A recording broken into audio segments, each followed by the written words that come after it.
Okay, hello everyone. Welcome back to Court of Spades. As always, I am Emily and I will be DMing for this campaign as well as playing the role of Nyx, our tiefling mythical beast. And that's all I have to say, so let's just go down the line so it's easier. So go ahead, Marin. I'm Marius, the half-elven wizard. Ooh, Liz, your mic is really garbly. Great. Yeah. Let's try that again a little later. Oh, maybe not.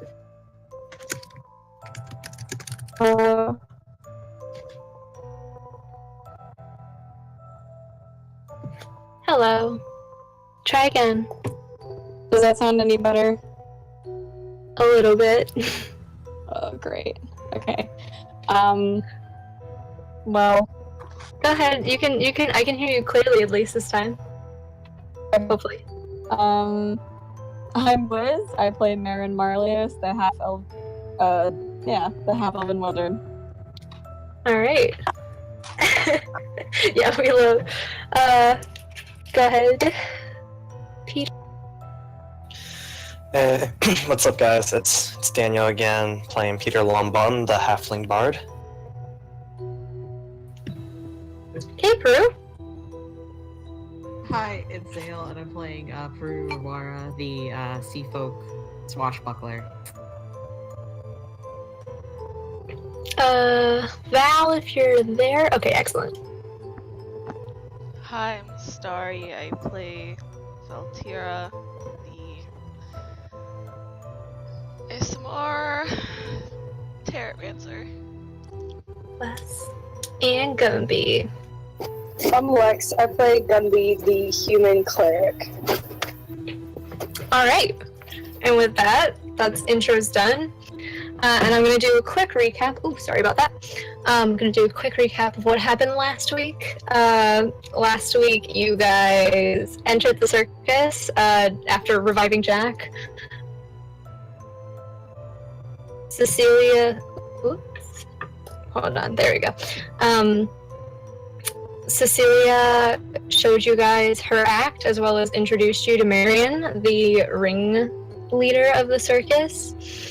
And after you guys observed her interesting act, you then walked over to a neighboring tent and got to meet two other performers by the name of Lorelei and Calliope.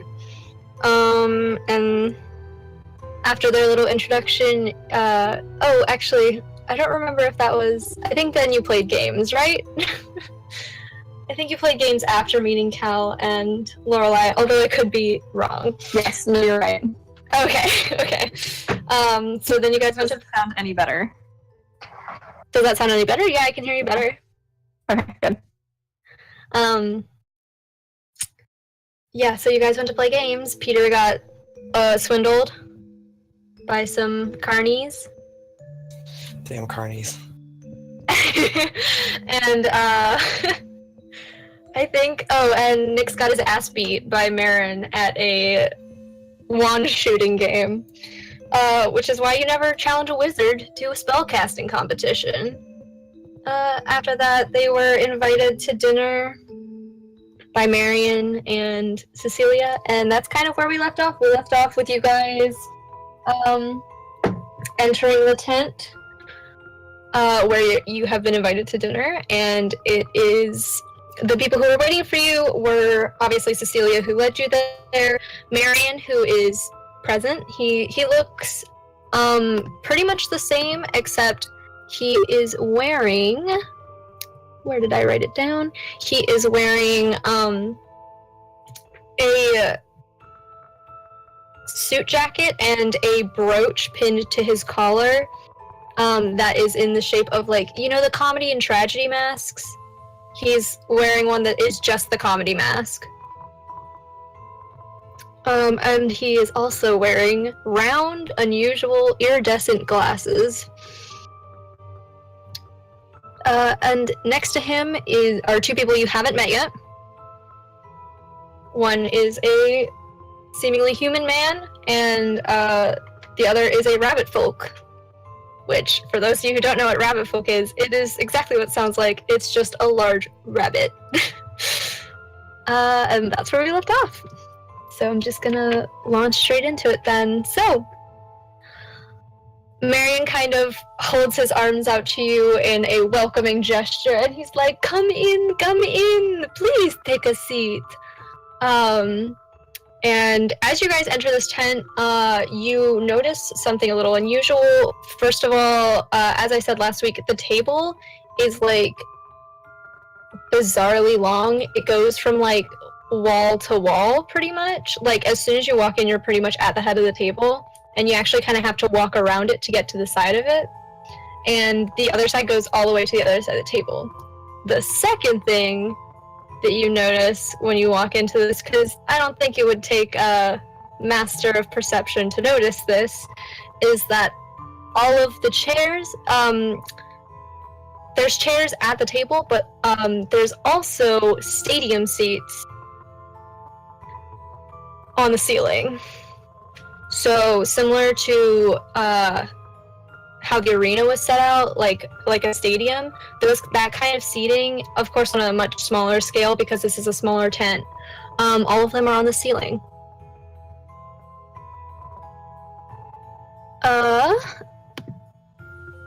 Then Marion kind of gestures vaguely to like all of the chairs, and he's like, please, do take a seat. Allow me to introduce you to my dear friends. This is Dougal, and he gestures to the rabbit folk, who he's wearing like a small top hat, and he's actually dressed like really smartly. Like he has a vest that's pinstripe, black and white. He's wearing a black bow tie over a white dress shirt, and he has like a pocket watch, and a monocle, and he kind of tips his hat to you. In greeting, but doesn't really say anything. And Marion gestures to the other one and goes, and this is Doyle, and they are another one of our fantastic acts, as well as our dear cooks.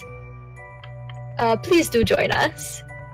And he kind of takes a seat, it's pretty much at the head of the table. It's like basically the first seat on the left when you walk in, and Cecilia kind of skips forward and she sits across from him.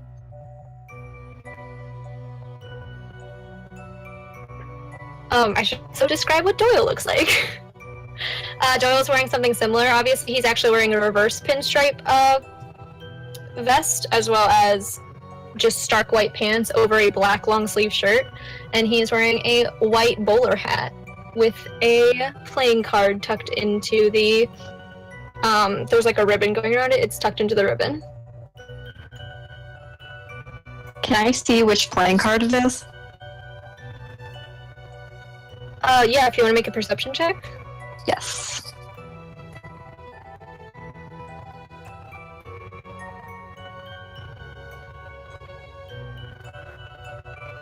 Hmm.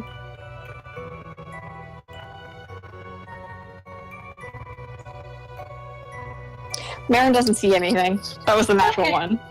Okay.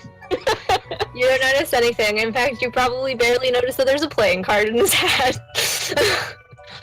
You go, huh, and then keep walking. May Peter attempt to perception as well? Yeah, to see sure. the playing card? Okay. Awesome.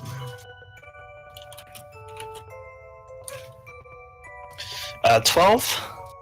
Okay, you can see that it is the King of Hearts. Oh. So, Interesting.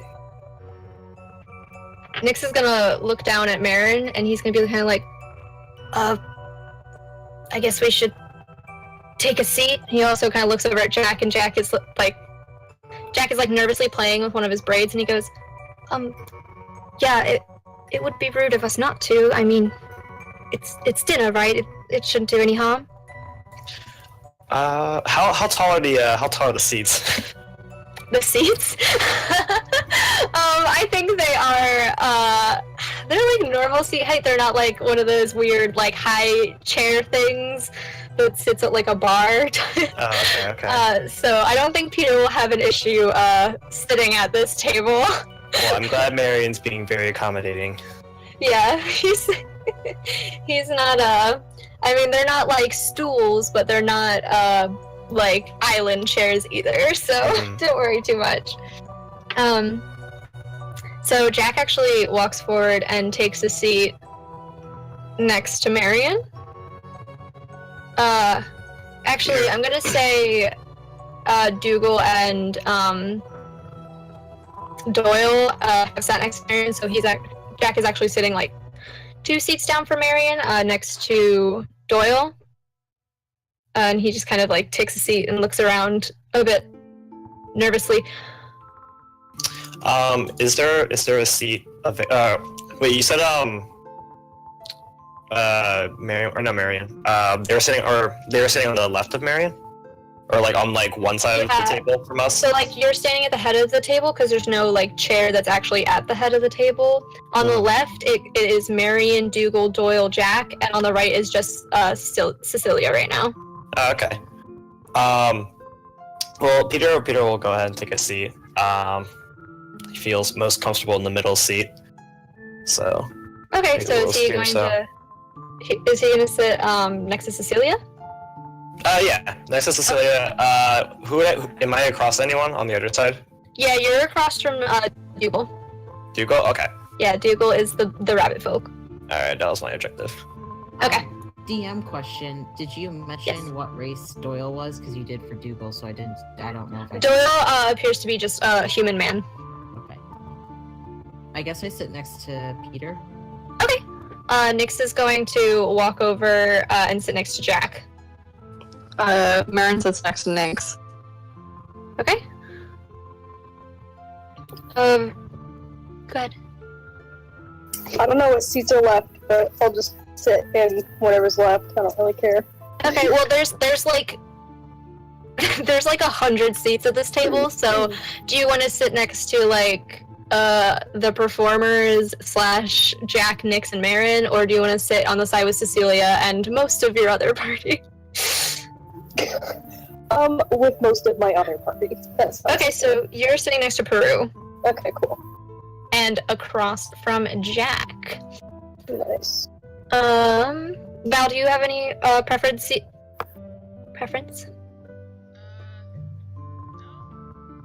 No? Okay, you're really quiet, just to let you know, Star.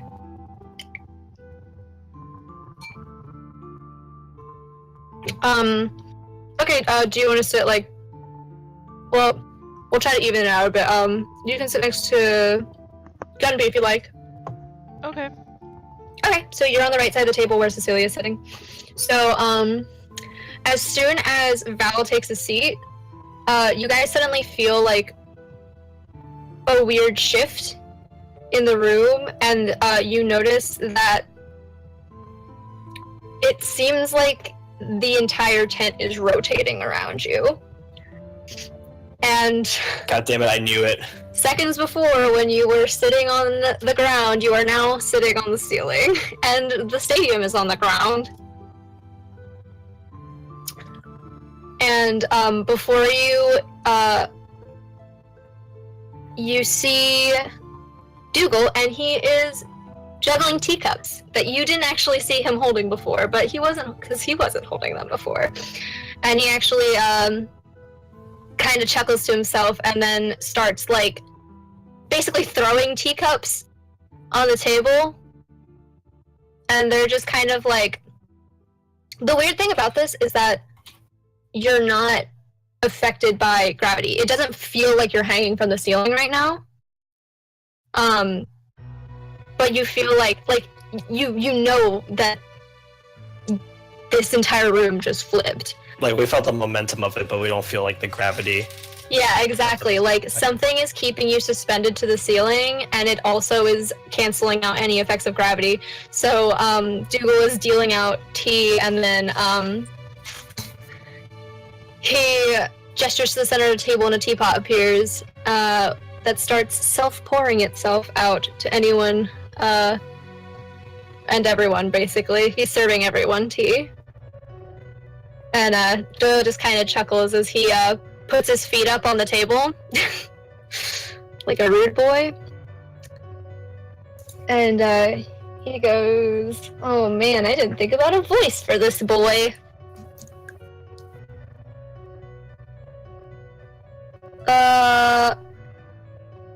So what brings you lot around here?" Oh, same as everyone else. Just checking out the new entertainment in town. Fortunately for Cecilia here, we came across her during a very, let's just say, a sticky situation, and we managed to get her out. So now, we seem to be being treated to very interesting tea.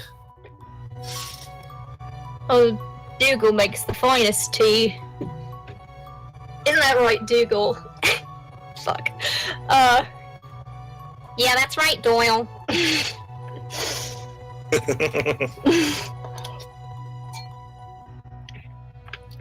Go on then, try it.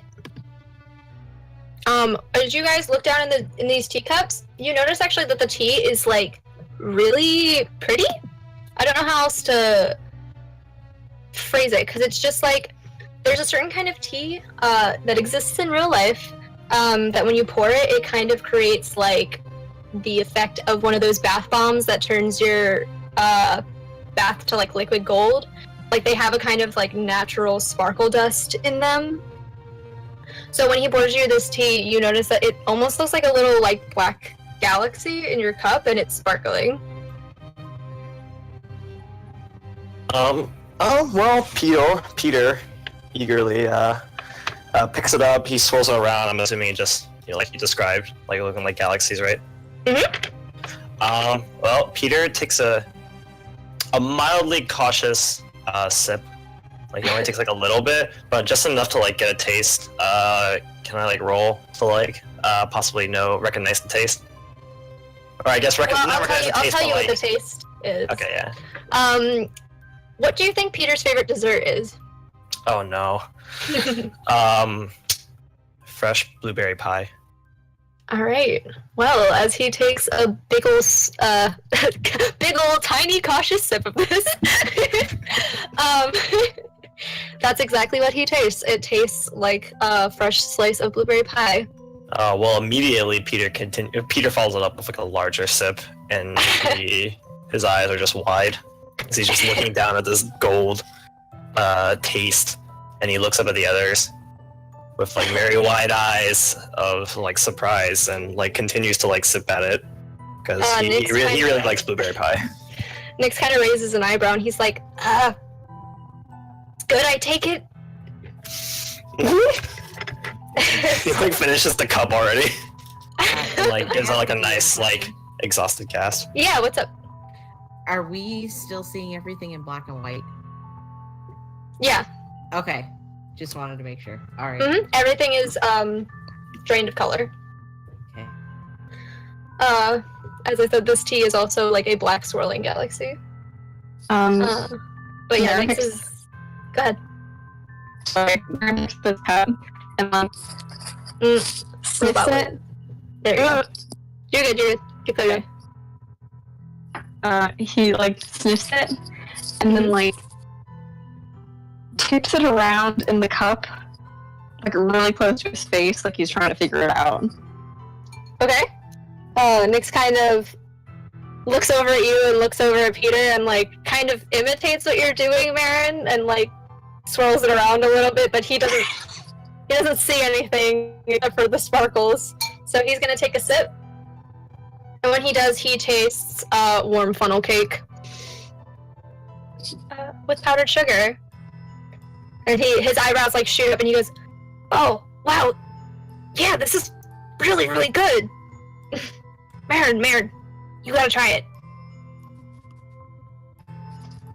Marin, like, squints at it and raises an eyebrow and drops it. He tries it. What is Marin's favorite dessert? Like, really rich, really good chocolate cake. Okay, well that is exactly what Marin tastes as he takes a long sip of this.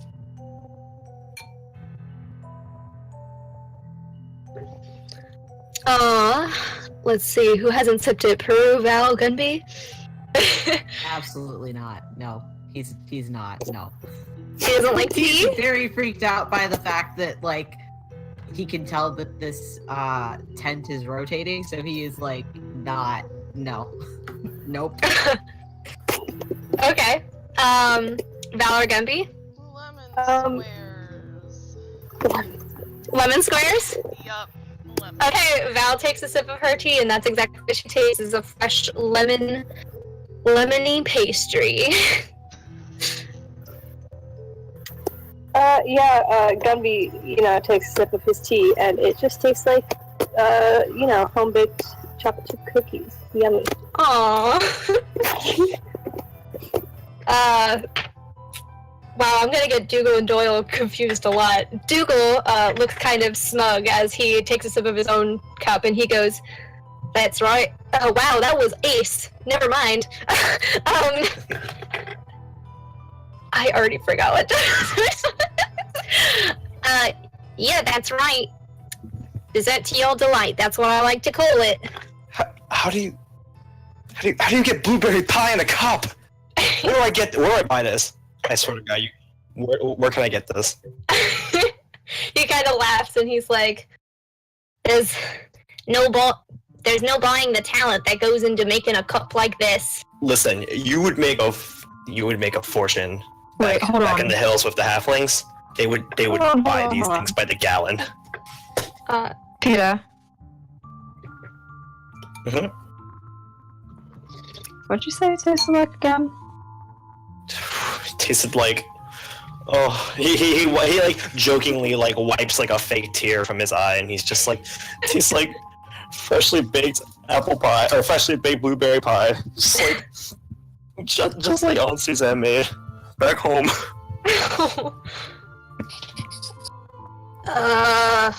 Baron, like, squints at him and then looks at X and looks back to whoever fucking one made the tea, apparently.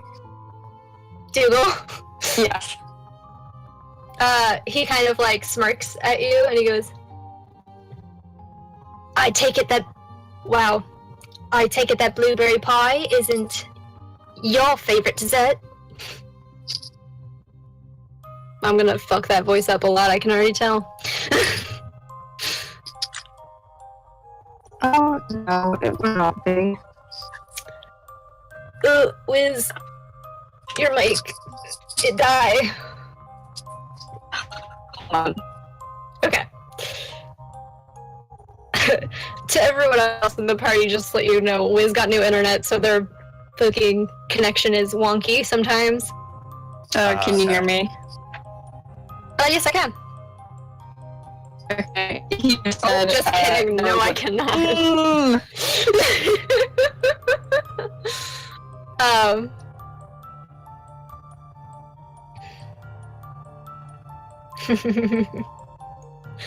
Hello. Hello. Okay. I'm gonna try to stop the man said, no, not be. Okay, I know what you said. It's still very robotic, but I figured out what you said. So, he kind of grins and he's like, that's just the point of dessert to your delight. It's to your own delight.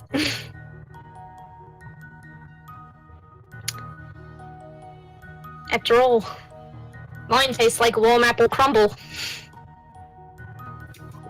Wait, so you're telling me here that you can, this tea, or who's to my right again? Or, yeah, to my right. to your right, I believe it's Peru. Peru.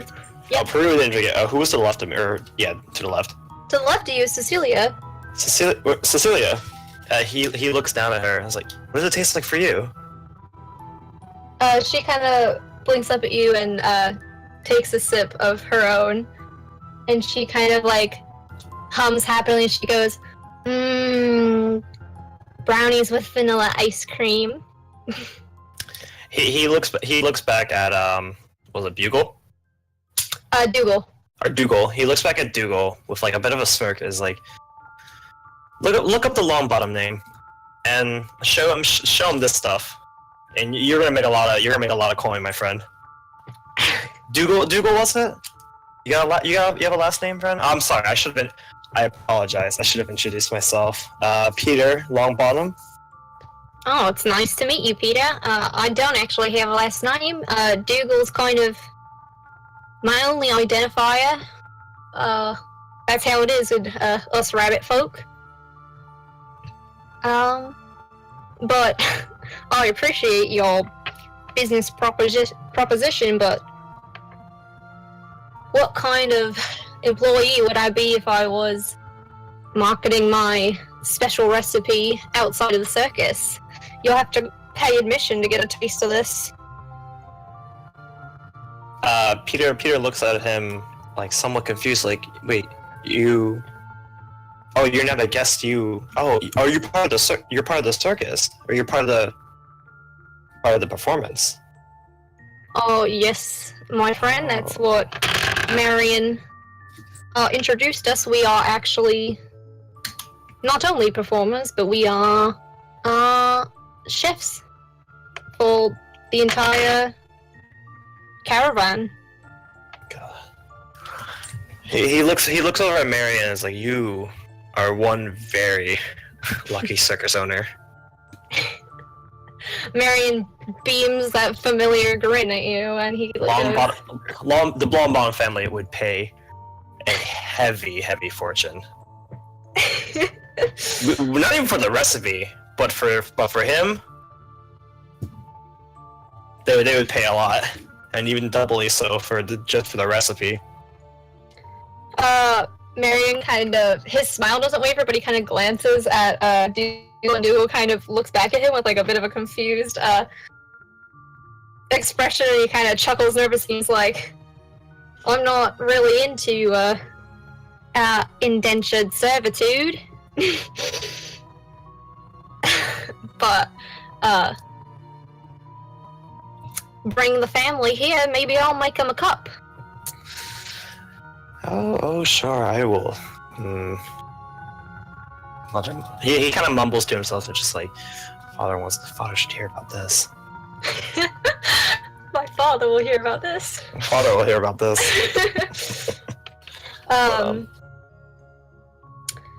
So, after you all kind of pour tea and enjoy your own flavor of sweetness,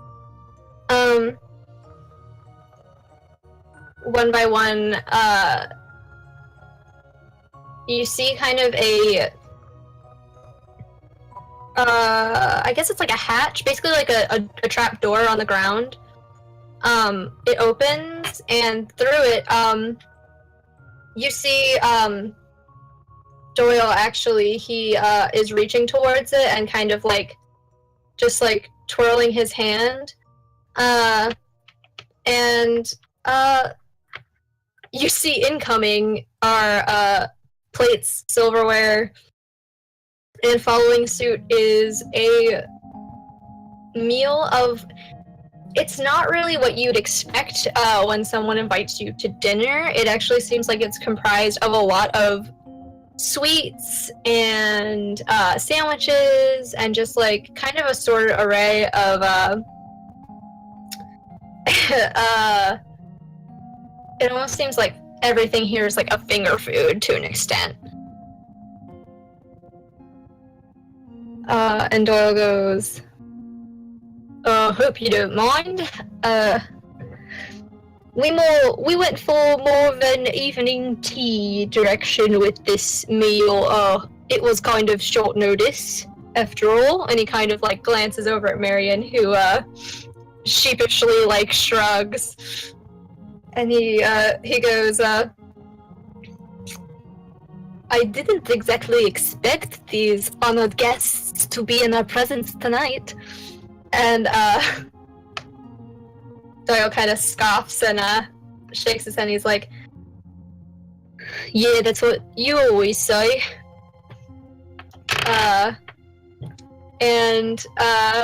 As they start to float towards your table, they kind of like reach a point where they start to float upside down from the floor, but right side up for everyone on the ceiling.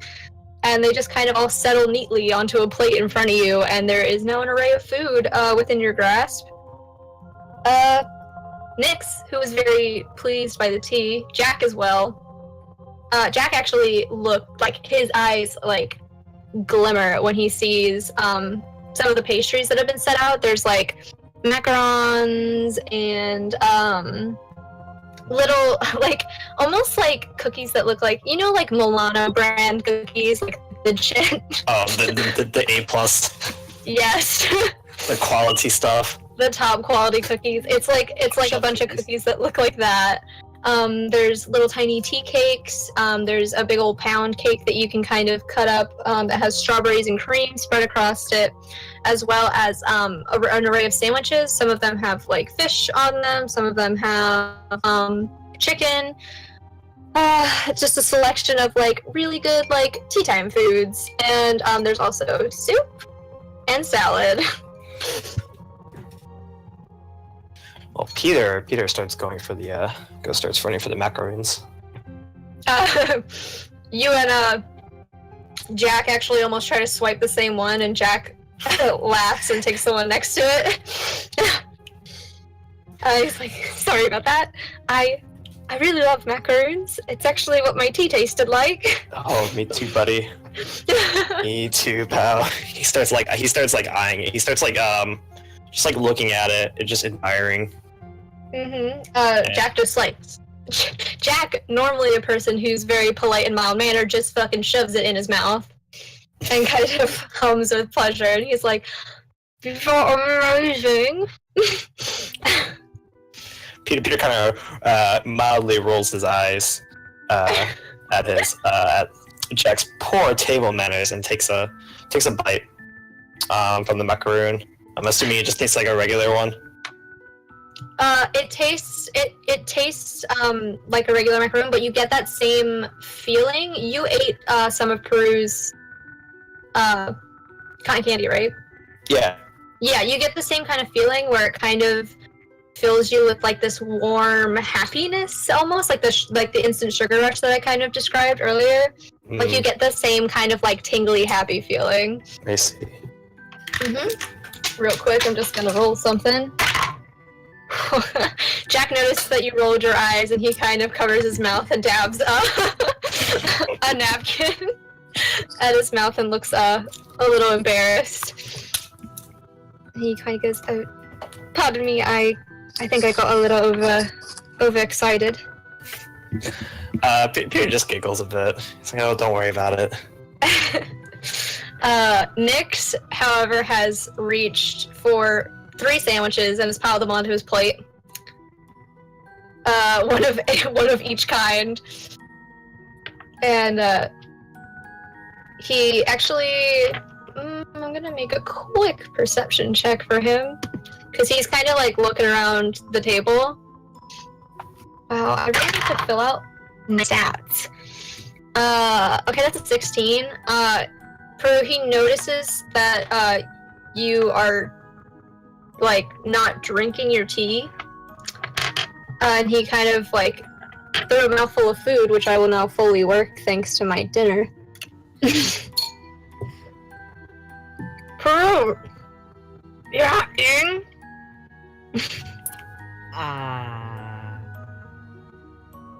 I'm not. I had the cotton candy earlier, and I'm just really not very hungry right now. Okay, well, you're missing out on some great stuff. And he takes a bite of the sandwich and eats half of it in one bite. He has no table manners, and crumbs are kind of falling out of his mouth. As you guys, oh, go ahead. What's that? That was my mother. Oh. No, Marin has already like taken some. Is there chocolate cake? Or is there any sort of like fancy? Yeah. There's little there's like basically they're individual serve size portion cakes. I don't know if you've ever seen them. They're about like they look like you've taken a cup, and Yes. made it in there. So yeah, there's like an array of different flavors. There looks like there's strawberry shortcake, there's chocolate cake, there's lemon poppy seed cakes. Just like any cake you can really imagine. Okay. Red Marin's velvet. taken like 3 at random and is just kind of going to town on them. With equally poor table manners as next. Okay.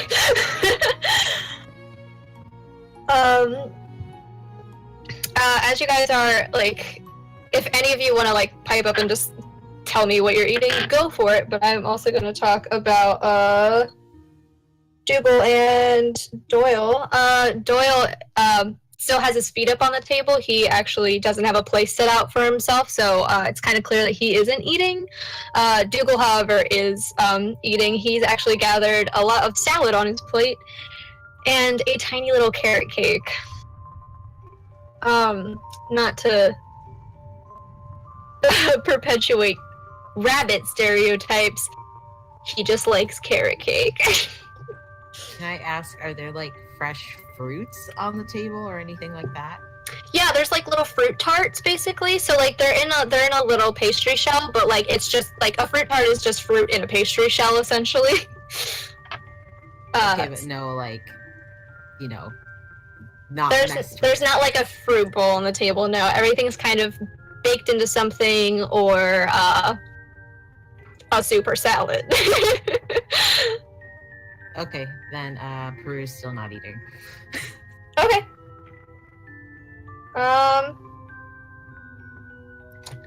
So, as you guys are eating, you might notice, because he's not trying to conceal it, that Doyle is shuffling through a deck of cards that he kind of has in his hands. They're not like the cards that you all have on your person. They are just like the back of these cards, like it almost gives no indication that they're playing cards. They're just completely white on the back. There's no design or anything. And he's shuffling through them, and Dougal kind of looks over at him and he's like, "Oh boy, you gonna give us a little show tonight, Doyle?" And Doyle kind of chuckles. He's like, "That's up to our guests to decide if they're willing to play a little game." Peter kind of looks up and says a bit sarcastic, "Is like, what? Are you gonna guess what card I pick?" I'm not a street magician. I can do better things than that. Marin looks up with like a full mouthful of cake and squints at him. Okay. What kind of game?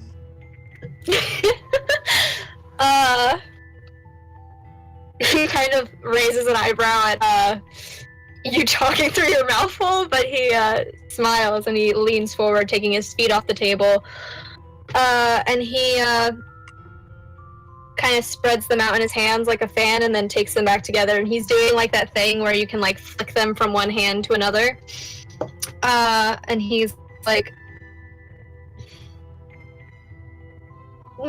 perhaps game isn't the right word here.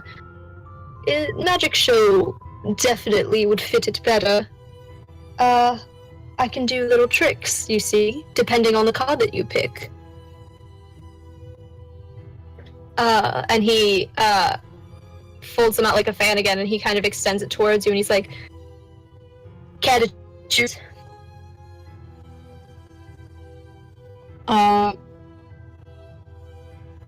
Marin kind of swallows. Sets up more properly and reaches out to pick a card. Okay, I have a like random card picker thing. I'm just gonna hit the button once and see what card you drew.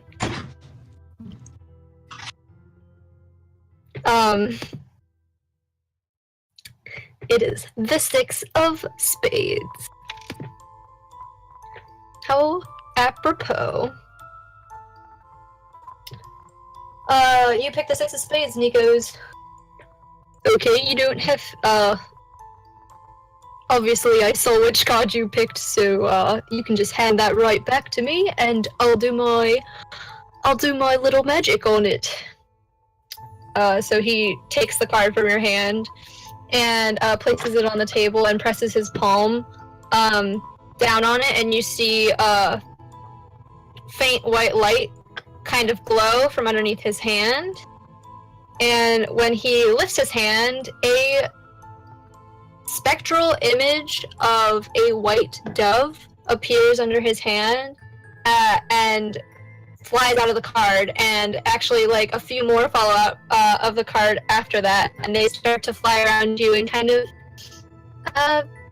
flutter around the room. And it seems like they're kind of almost like synchronized flying in the air before they kind of he whistles and they kind of twirl upwards and disappear into like a little shower of glitter that trickles to the floor below.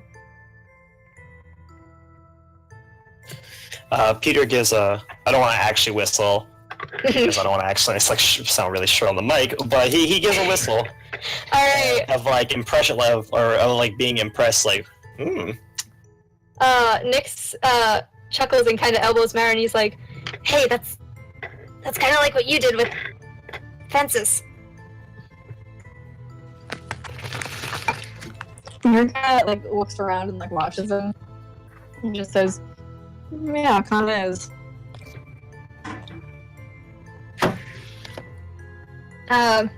Doyle kind of picks the card up and sticks it back in the deck, and he goes, "That one wasn't one of my best ones, but I can't choose the card, so that's what we got. I hope you enjoyed it, though. It's nothing long-term, obviously. I have to save my energy, but..." do you have a unique trick for every single card? Care to find out? And he extends the cards to you. Oh, well, why not? He reaches forward and picks a card. Okay. Again. You pick a 4 of clubs.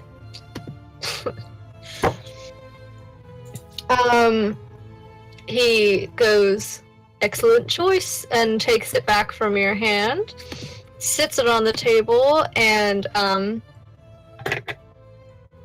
puts his hand over it. And real quick, let me just pull up my list again. Don't know why I lost the tab. There we go. Oh, okay. When he lifts up his hands, you hear a soft, like, you know that noise that cats make that's like, purr? Oh. And a white cat, a spectral cat, appears from the card and steps out of the card. Doing so, it actually is like the size of a normal cat. It kind of grows as it emerges from the card, and it starts to like kind of trot down the table and weave its way through the different platters that are on the table before sitting down at the head, licking its paw, flicking its ear, and then poofing into another little rain of glitter. Peter smirks and looks back. It's like, very good. Thank you. I do pride myself on my capabilities. But I guess that can be said for everyone here at the circus. Otherwise we wouldn't have jobs now, would we? Of course not. Here. Dougal, pick a card. And he extends it, and Dougal just immediately picks one up. And he drew The Queen of Diamonds. And Doyle grins and he goes, "You always have the luck of the draw, my friend." And he actually stands up from the table. He's standing on his chair. He's not standing on the ground because there's not really a ground. And he puts his hand, he extends his one hand with the card face down and sticks his hand over the back. And as he pulls his hand away, a large white dragon starts to funnel out of the card. It's not, it doesn't have wings. It's a dragon that is, I forget what the name of it in D&D is called, but it's basically a dragon without wings. And think like Spirited Away dragon. That's essentially what's coming out of this card. Okay. So it's like a long serpentine style dragon, and he flies out of the card in a flurry of dancing lights and glitter, and he kind of spirals around the table. When he flies really close, but because it's an illusion, you don't feel any like wind, obviously, or anything like that. And it kind of spirals up towards the ceiling, turns back to face the table, blows a puff of just white smoke, and then disperses into a cloud of glitter.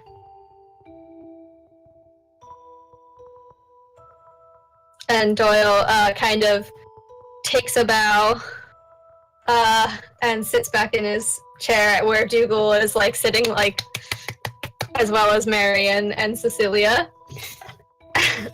Jack kind of also claps and smiles, and he swallows the like 6 macaron that he's eaten of the evening, and he nods and he's like, That's really impressive. I never actually see a lot of illusion magic like that. And Doyle kind of shrugs and he's like, "What can I say? It's a gift." And he sticks his feet back up on the table and and just goes back to kind of like playing with his cards and flipping them around his hands.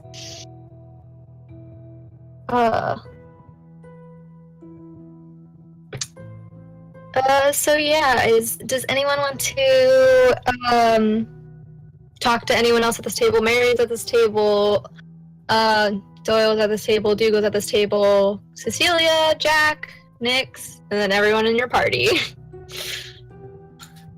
Well, Peter turns back to Marion, and he comments saying how he says basically like, oh, by the way, I was very impressed with Cecilia's performance earlier. That was quite the show. And what was the dog's name again? Dog's name is Bear. Bear? Mm-hmm. And a bear was quite the beast. Isn't she wonderful though? She's a little gem, a diamond in the rough. But I must say though. Yes? Well, I wonder why then she was kidnapped, or I guess captured. Like perhaps people trying to take her for her performance. He's still smiling, but his eyebrows kind of like furrow a little, and it's like the smile doesn't quite reach his eyes. And he goes, I can't imagine why. She normally never leaves the circus. It's amazing to me that they even had the opportunity to take her. You know? Do you normally have like really good security around here, so to speak? Why, yes, you can't even get in without a ticket. Well, Sure, but that's not to say that somebody with a ticket couldn't have kidnapped her. That's true, but we choose our ticket holders very particularly. The kobolds we took her back from seemed to want something with her. Any idea what that was? I mean, she is very talented. Maybe they wanted to. I don't know. You know, there are so many horrible people in the world. I don't even want to think about what they could have been trying to do with our precious Cecilia. You didn't send anyone out to go find her? Well, I barely had time to notice that she was missing, and you know, as horrible as this sounds, the show must go on. So, if she hadn't been back by She was like your daughter? well, yes, like my daughter, but surely, Cecilia, you understand. We can't cancel any performances. And Cecilia kind of like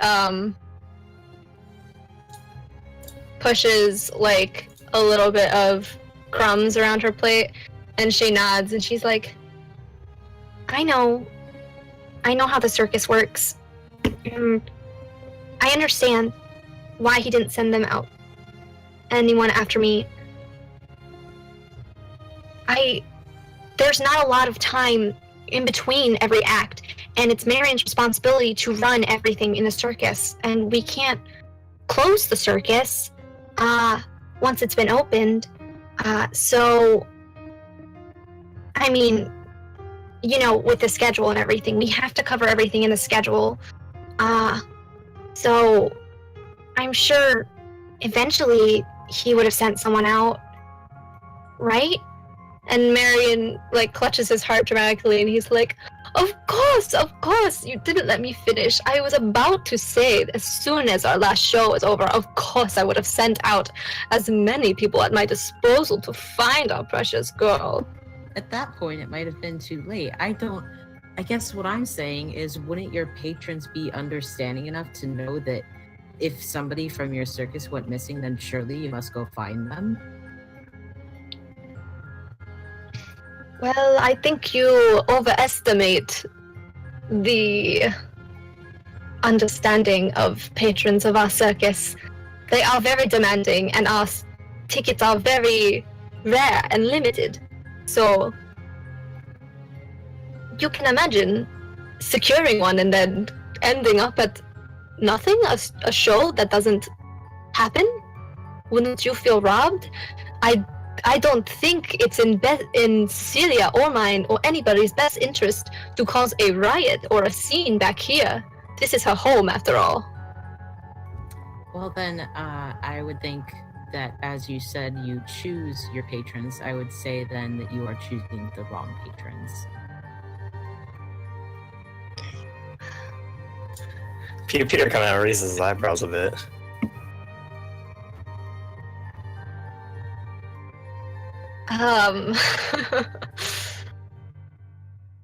Marion kind of like scratches his cheek a little. His smile's still plastered on his face. And Dougal and Doyle are kind of looking at him like, who the fuck are these people and why are they here?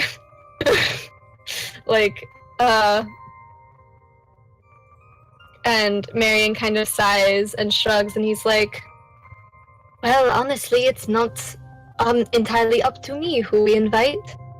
Cecilia herself is very involved in the process, and I know that she considers a lot of the people here her friends. After all, many of our patrons are followers of ours, and they travel with us. So, I don't know. Can I roll an insight check on this guy? Sure. Okay. Oh, that's not very good. Hang on. 6. Yeah, he's telling the truth, and the only thing you can really discernibly notice is that his eyebrows are furrowed, like he's worried, or like frustrated. You can't really discern what negative question mark emotion he's experiencing. But Mary, I don't mean to be rude. I'm just, I guess, confused. Because you keep saying that you choose your patrons, but you don't choose your patrons, and they're loyal to you, but they wouldn't understand if the show didn't go on. Surely you could have sent somebody out for Cecilia. well, as I said, I didn't even have time to notice that she was gone.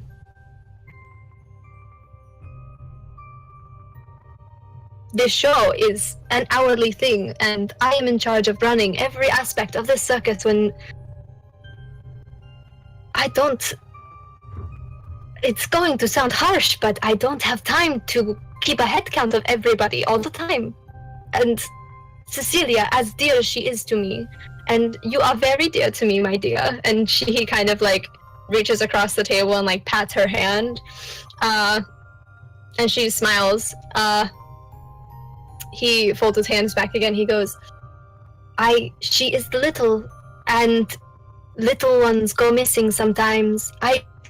You can also understand that she wanders around the circus. So why should I assume that she is missing?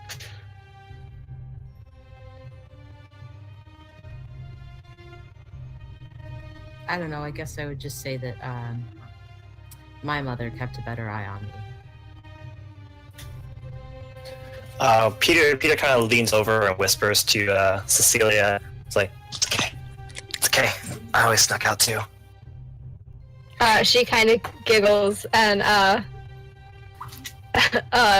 tries to like hide her smile a little bit, and she kind of looks pleased that you said that to her. But she doesn't really say anything because she doesn't want to say anything in front of Marion. Marion side eyes Peru.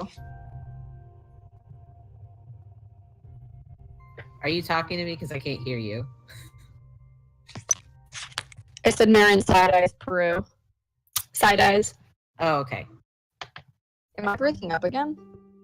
A little bit, like not as bad as you were, but like when you said side eyes, it was like garbly. Oh, great. Oh yeah, it's definitely like every once in a while mid sentence your mic is just like blah.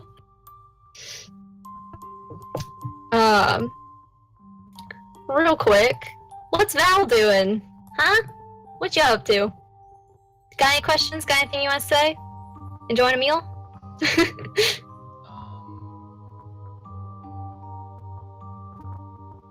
mean, do we know that he's being honest? You can make an insight check if you want.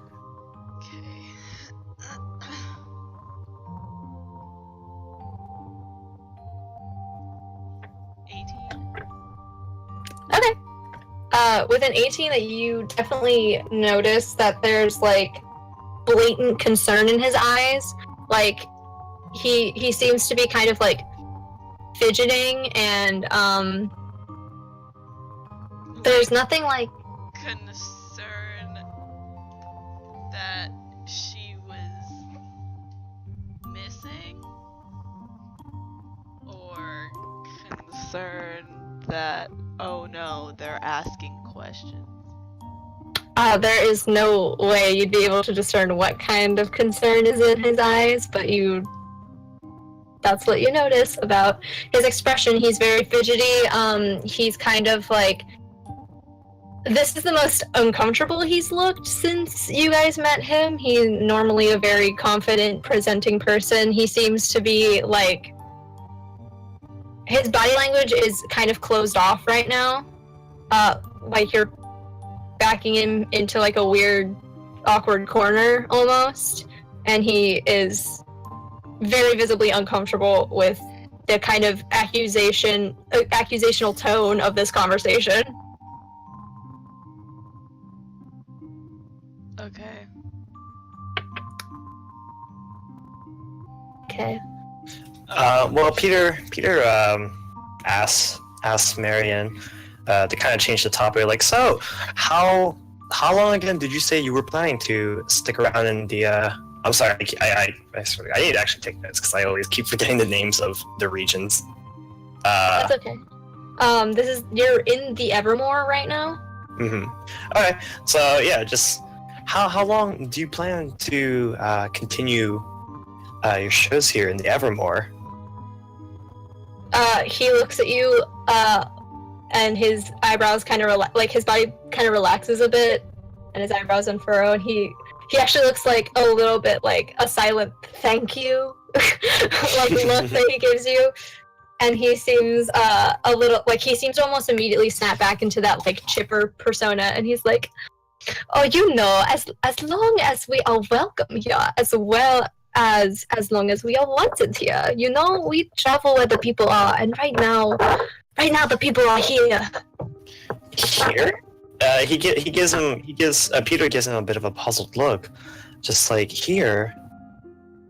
I would think the people. Well, I would certainly say that the people, the real gold spenders, the cities. The only reason I ask is because I'm surprised by the location. I mean, certainly you seem to be doing fairly well, but I think for such a businessman of yourself, wouldn't the cities be more profitable? Even posing up outside the city, because you're thinking a little too inside the box, my dear. As you see, we, the Evermore, here in this place, directly connects the rest of the peninsula to the mainland, correct? yes. So, anybody who's leaving the cities has to pass by here, and anyone who is entering the cities also has to pass by here. Not to mention, all four of the cities are located away from the mainland, meaning the only way for anyone to pass through here is by encountering the Evermore. Therefore, it's the highest volume of traffic we could imagine. I see. And what's to say that they're not completely ignoring you as they walk by? Just for example. Peter kind of looks over at Peru, with a bit of a, I don't know how to explain the expression. Oh, God damn it. Just the God, what's like the flat mouth. Oh, okay. It's kind of like a why are you talking kind of Just expression. Peru just like shrugs at Peter. So Marion kind of raises an eyebrow at like the bit of like a challenging tone that you kind of approached him with, and he's like, anyone who elects to ignore us is not worth our time, as you see. After all, it was days before we sent you invitations, and you had already settled in the city.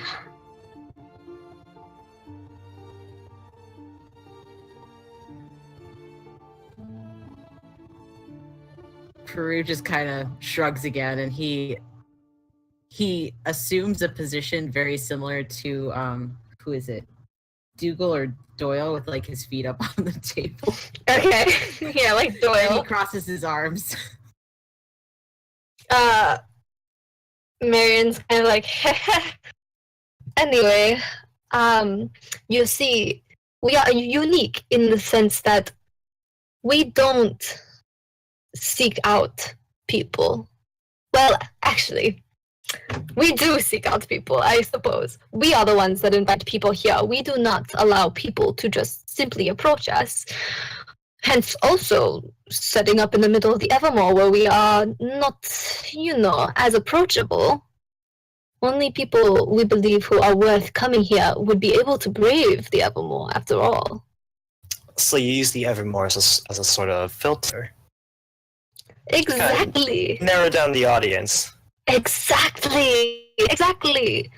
You have to keep the kind of magic that this circus contains protected and well guarded, you know? Not just everyone will be able to see the kind of shows that we put on and not try to steal it or use it to their own capabilities. Well, unfortunately, some local kobolds seem to disagree. It's interesting you say that because I know for sure that we have not invited any kobolds here, obviously. They're horrid creatures. So there's no way they took Cecilia from inside the circus. I see. I mean, Which it could just means- be that your security isn't as good as you think it is. I can assure you after many years, our security has never failed us. Thank you. He kind of like answers you shortly and like goes back to talking to Peter because he's having a much better conversation with Peter. And he's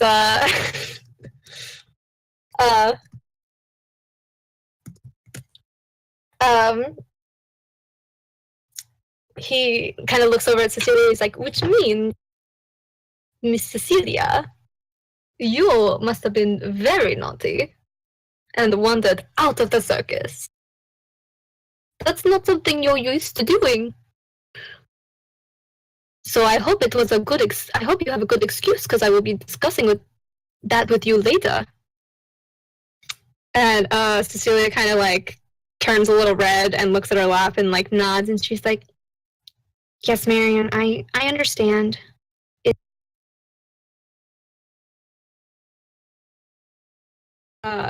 And Marion reaches across and pats her hand again and is like, "Do not fret, my child.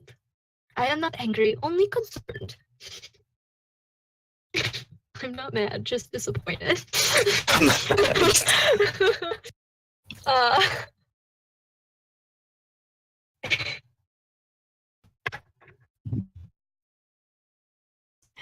Question, actually. oh, yes. How can I help? Is there travel around that? I've Yes, seen that in the mainland as well. yes, a lot of our first shows were on the mainland.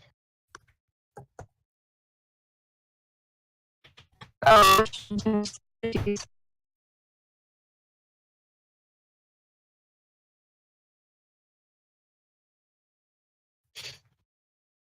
Just curious. Oh, any elvish cities? Sorry, I misheard. Oh, yes, you know. That's where I also picked up some of my performers. After all, Calliope and Lorelei. They come from a very well-respected family in an elven city. Don't remember the name, though. I'm quite bad at remembering geography. Hmm. Plus, it's been a while. They've been with us for quite some years. They were just kids when we picked them up. You pick up all your performers as kids?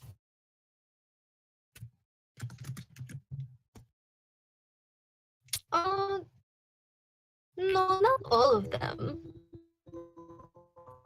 Hmm. He looks over at Doyle and Dougal, and just like asks like curiously, like, when did you guys hop on board this little troop?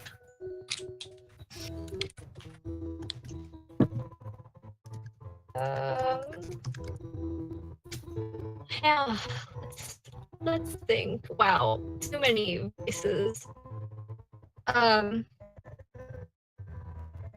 Holy cow! Hold on, we're apparently.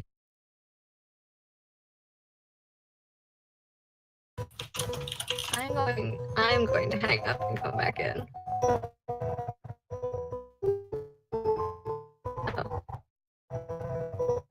Yeah, okay. I'm gonna hang up and come back in. 1 second.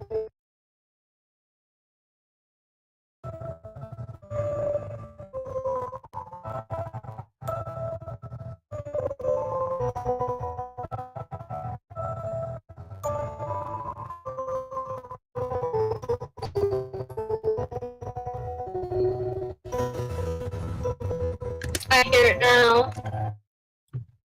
There we go.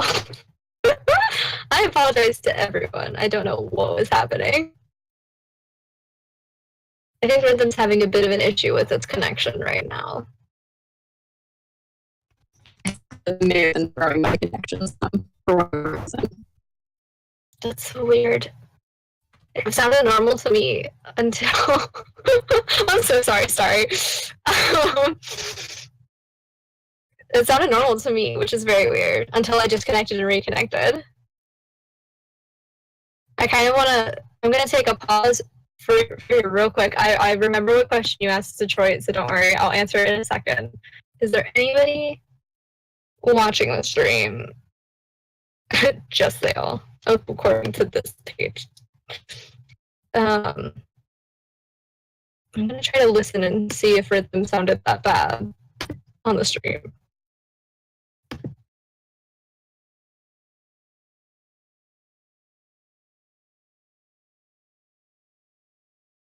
Oh, interesting.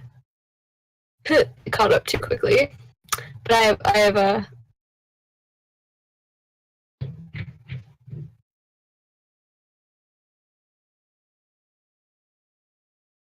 hunch that yeah, it definitely heard exactly what you are hearing. Okay, yeah. Sorry if you don't mind. Can I send you a is there a way I can send you a link to the music that I play and you can play that?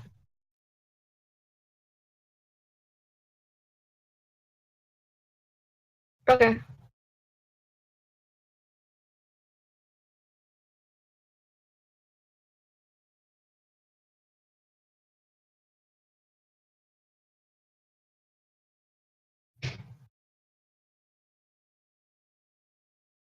By the way, if Star plays the music, we won't be able to hear it.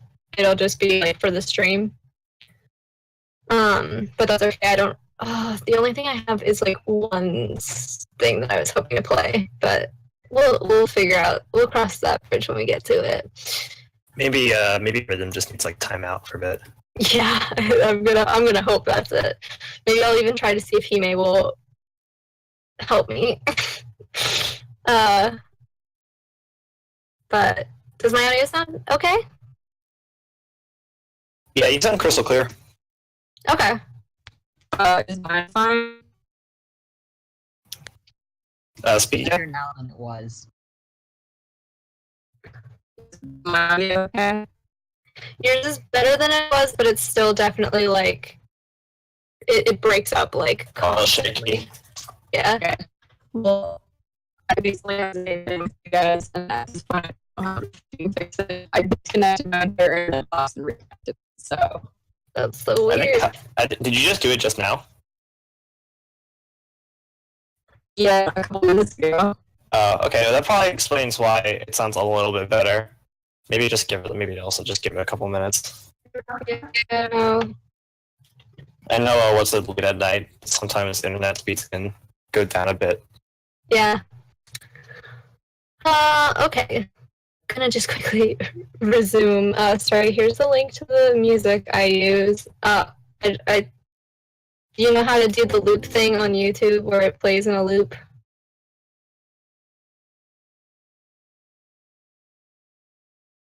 Okay, you just have to like when you enter the URL on YouTube after the end of the URL. Oh wow, let me see if I remember how to do this.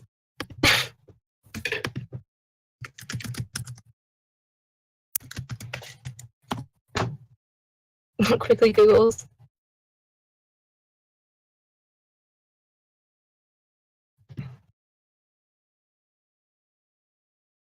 Oh, if you just If you just right-click on the video, there's an option that says loop, so you can do that.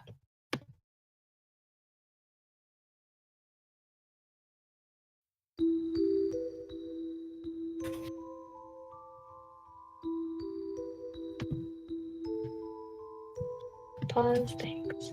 Okay, I'm gonna resume. Sorry about that little break of technical difficulties. Okay. So you asked Doyle and Dougal how they came to be in the circus, correct? Yeah, just like, well, the actual question is like, when did you guys join? Or when did you guys hop on? Oh, yeah, I've never heard that one before. Dougal kind of gives you a flat look. And, Doyle kind of is like rocking a bit in his reclined chair and having his deck of cards, and he's like, let's see here. It has been a while. Man, time really blends together after a while, but I would say maybe 9 or 10 years we've been here. Originally as shifts, and then we kind of showed off a little bit and got our own act. Yeah, you worked your way up. Yeah. Exactly. I believe an old teacher once told me, started from the bottom, and now we're here. Oh my god.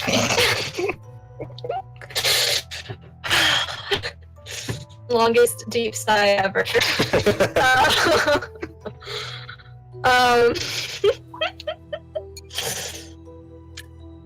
Dougal's like, yeah, ain't that the truth?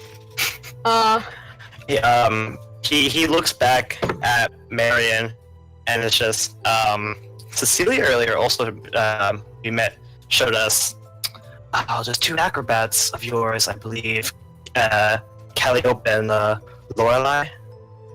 Yes.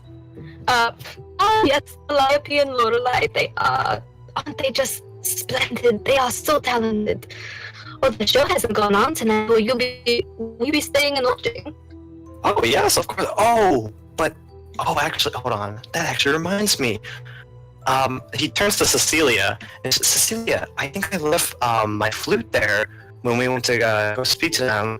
I don't remember the way back. Could you show me real quick? I wouldn't want to leave it there. That's one of my favorite flutes.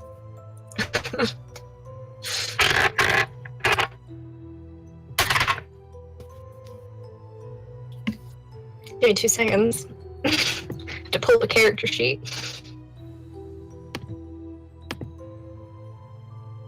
Wow, I have too many bookmarks. Oh. What do I add to this check? Wisdom. Okay. She kind of furrows her brow a little and she goes, Are you sure? I didn't think we really stayed that long, and I didn't... Did you pull out your flute there? Can I roll deception? Yeah, you can roll deception. Oh please, God. How are you gonna assist? Rue says, "Oh yeah, when you played that little song for us, I remember. Yeah, you left it on the floor there." Yeah, I was fiddling with it. I think it got bumped by one of the kobolds. I was fiddling with it until met Lorelei and Calliope. So I set it down. I don't remember picking it back up. Let me see what I rolled. No. 12. Okay, I'm gonna contest it with an insight check. Ooh. Oh, they tied. Oh, please. Because I assisted, does Peter get advantage or no? That's true, Peter does get advantage. If you want to roll again, Peter, and see if you do better. Oh, thank God. 16. Alright, yeah. Peter, she kind of thinks for a second and she's like, I guess that's yeah, I guess we can go back. Although they're gonna be setting up for their show. I don't know if they'll let us back in, but we can try. Their show starts in like, I don't know, it's like 15 minutes or something. Oh, it'll only take a couple minutes. They were only a couple tents down, right? Well, I Sure, we don't can know just- if we can go anyway. Oh, okay. Well, yeah, maybe we can watch their show and then get your flute. Oh, but I really wouldn't want to leave that flute there. It's my mother's flute. And that's why I was taking very good care of it. Roll persuasion. Oh, God damn it. Oh. 22. Okay, so she goes, okay, I can try.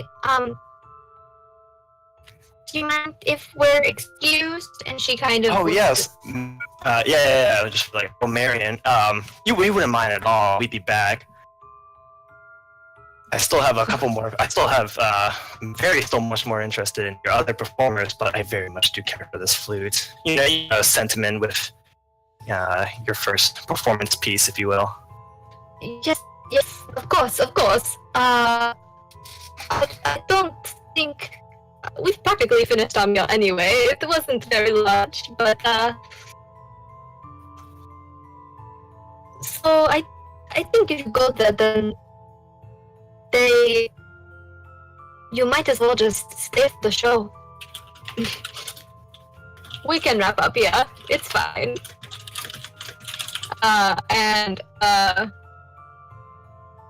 He kind of looks at Peter and, not Peter, sorry. He looks at, Doyle and Dougal. And, they nod and, both of them, like, clap their hands and kind of press their hands to the table, and the same kind of like white magic that they have been cast, that you saw Doyle cast into the cards, spreads across the table, and the food vanishes into white sparkles and kind of floats down into that hatch that's been open on the ground, and the trapdoor closes, and you feel like a shift, and you are then lowered back down to directly in front of the entrance to this tent, and the stadium seats are on the ceiling. Awesome. So Peter jumps down from the seat, and looks back like, so you know the way, right? Yeah, of course. Awesome. She scoots out of her chair, and Bear, who is like curled up under her feet at the table because her feet don't reach the ground, much like Peter's, kind of trots out from under the table and like stands next to her, and she puts her hand on him. Awesome. And Nyx stands up as well as Jack, and Nyx kind of is like, thank you for the meal. It was really good. Like, some of the best food I've had in a while. And Jack just like quietly shuffles towards the door and looks at you kind of curiously, Peter, but then exits the tent. Was the Peter kind of he kind of goes ahead of everyone else, very much wanting to get his flute. I guess I guess like the way he's, well, I don't really want to say motion because I just remembered Cecilia's blind. Yeah. But by the tone of his voice from his last comment, he's kind of expecting for Cecilia to show him the way. Yeah. She's leading you to Cal and Lorelai's tent. Awesome. Okay, so my plan is Peter. After like a bit, when they kind of go ahead of everyone else, Peter leans over to Cecilia and just asks, like, what were you doing out there? Not that I'm saying that you shouldn't be. Like I said, you know, I always used to skip out of my tutor lessons. Cecilia like doesn't really look at you when you whisper to her for a second, and you might think that she didn't listen to you for a second. But then she kind of smiles a little bit to herself and she goes, I wanted to see what kind of magic is out there. You see, the circus is like a bubble. So everything in here is regulated by Marion. I don't know if you noticed, but the Evermore is quite unusual, and it is actually kind of cold out there, even though it's like summer. And in here, it still feels like summer. But out there, it's different, and there's just really cool things that kind of happen out there. And I've heard about them before, so I wanted to check it out for myself. Oh yeah, you should check out. It definitely gets a lot better outside the Evermore. Trust me. But I'm surprised. Seems kind of wrong for Miriam to keep you closed in here for so much. And now finally, I can use this College of Whispered Feet, Words of Terror. So, Words of Terror? Okay. Words of Terror. So, at level 3, you learn to infuse innocent-seeming words with an insidious magic that can inspire terror. If you speak to a humanoid alone for at least 1 minute, you can attempt to seed paranoia into its mind. The target must succeed a Wisdom saving throw against my spell save DC. Okay. Give me 2 seconds. Oh god. Finally. First of all, this is awful. My poor child. Oh no, I'm not. You'll see. I know. Hold on, let me see something real quick. Okay, wisdom you said?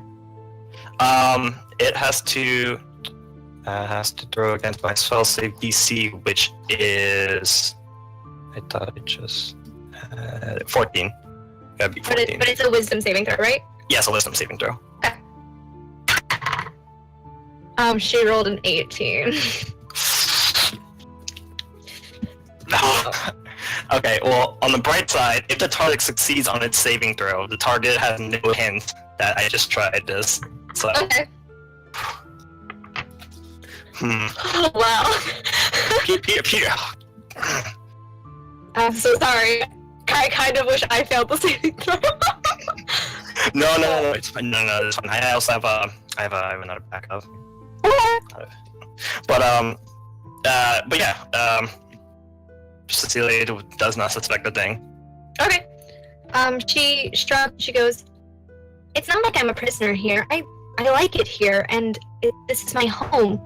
I mean, you probably live somewhere, and you probably are there a lot, but you don't feel like you're trapped in there, right?" Well... can you repeat the first part of the sentence again? It kind of like, sorry. It's not like I'm a prisoner here. I live here. This is like my home. Yeah, well, yeah, sometimes you just gotta leave home. Sometimes, like I said, I used to skip tutoring lessons all the time. I used to go hang out with the others, go steal crops from one of the human villages next door. But I'm just saying, to me, it's not. I don't think it's very, very. I don't think it's very strange for people of your age to be wandering around a bit. It's all wanderlust, Wait, I'm sure. What's the? Oh god, I just blanked on the name. Marion. I'm sure Marion had the same experience. He just doesn't want to admit it. You know how adults are. Are you trying to relate to her as a child? Listen, she's blind. That's true. She is blind. She doesn't know how old you are. Oh, Peter's a millennial. Listen, he did never finish college. The fucking college dropout. Okay. Well, so anyways. she's like, Peter, those aren't exactly, I don't mean to sound rude, but stealing and sneaking out aren't exactly admirable things. I don't. Sweats nerves. I'm not accusing you of anything, of course. Like, we all live different lives, but my life is here, and I like it here. I choose to be here. Of course. But there's a lot out there, and I'm assuming the tents weren't that far. What's that? I'm assuming the tents weren't that far, so. Oh yeah, no, you're probably about there. Okay. Well, Peter hurried along and goes over to, I guess, some of the stand seats where they were. And Okay, well, first, hold on a second. oh, There's okay. a man standing outside this tent, Ah, shit. and Cecilia is gonna have to try to convince him. So give me a second. What is the modifier for persuasion? Charisma. Excellent. Ah! I just threw my die. How did I do that? Where did it go? Oh, there it is. It's sitting at the bottom of like my little snack box. Okay, here we go. Let's try that again. Oh no, she rolled. Oh, 7.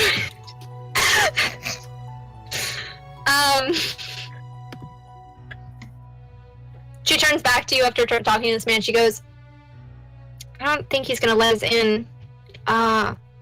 You could try talking to him, but it seems like Cal and Lorelai are really stingy about their pre-show, like, warm-up practice, that kind of thing.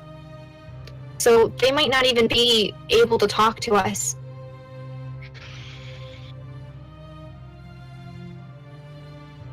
Well, he gives a very like hard sigh, just like, well, I guess we can ask them if they spotted it when we left after the show. Okay, you can wait then until after the show? It's not like we have much of a choice. Okay. Great, then we can just kind of stand here for the next 10 minutes or so, and I'm sure they'll let us in. And she just kind of like, there's like a little bit of a crowd though, like outside, like they're queuing up to get into the show. They'll actually probably let you in within like 5 minutes because obviously you have to sit before the show starts. Mm-hmm. You guys notice that the time of day kind of is like the outside of this dome, as I said before, like it kind of blurred the outside world. So right now it's kind of hues of what you would consider the sunset, so it's kind of like purple and like orange and gold and stuff like that, and it's kind of like it's still that like translucent semi-visible, like semi-see-through type wall, but it is definitely creating like a pretty relaxed sunset atmosphere in here.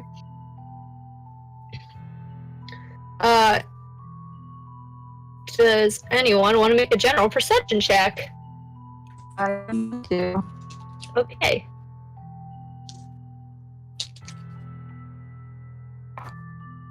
That was actually Okay. So Marin, you notice as you guys are kind of like, you guys have kind of joined the line now to wait for Lorelai and Cal to let you in. And as you gaze around, you notice that a lot of people are holding, like, I guess it would be like just travel cups, basically. They all have like the emblem of the circus on them, which is a black masquerade mask. And they're all just like, you can see like steam kind of coming off this, so doing some sort of hot drink, and as you kind of peek into one of a nearby patron, you notice that they're actually drinking the same kind of tea that you guys are drinking in the hut. Not the hut, the tent. Thank you. Words. With Doyle and Dougal. So I mean, if you want, you can kind of come to the conclusion that this is kind of like their evening specialty. And they serve it at the concession stands all around. You notice that the air is definitely like, you haven't really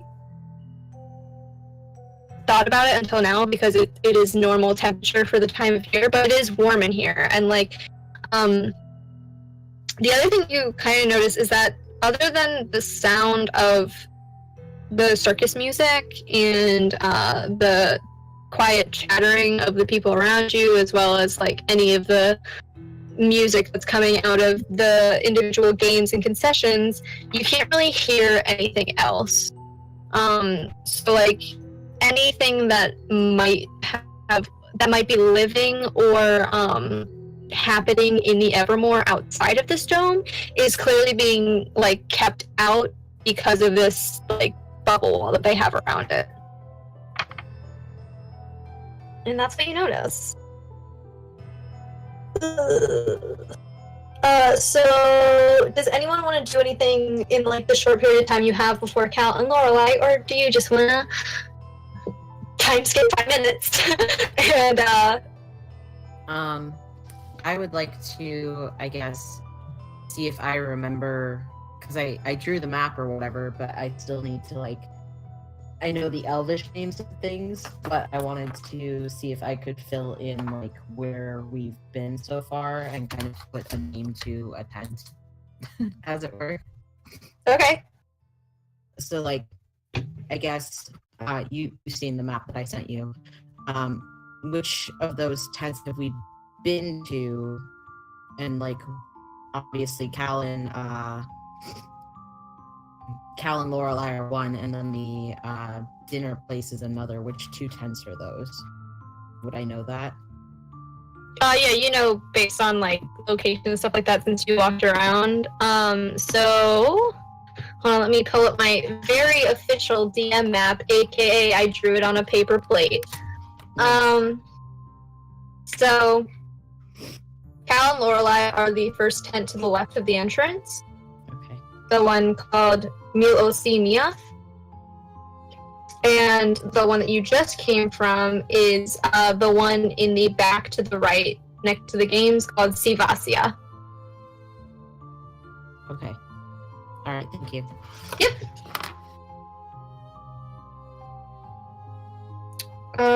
Isn't that all? No one else want to do anything? 'Cause I will just jump ahead to the opening of the gates, if you'd like. What was that? I just want to wait. Okay, you just want to... Okay.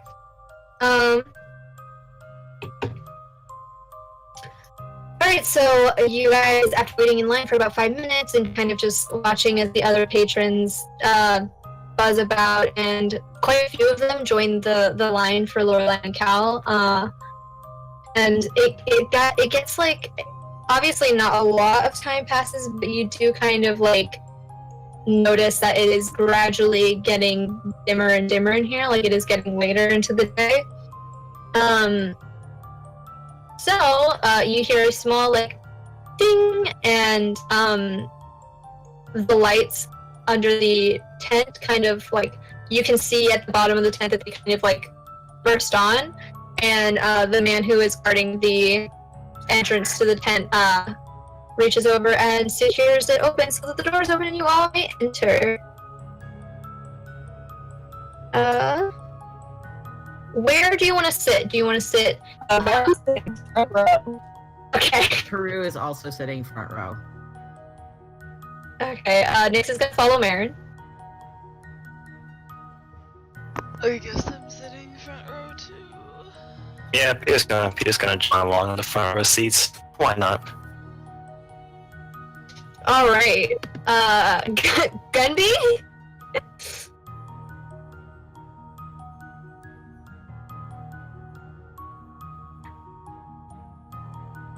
Okay. So everyone's sitting front row. Jack kind of like glances at the back seats and then glances back at everyone else in the party and kind of reluctantly follows.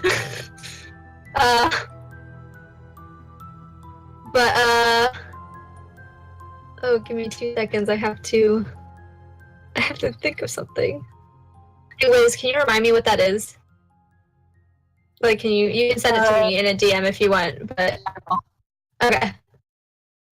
It's on his character sheet in the folder. Oh, is it like explained? Okay.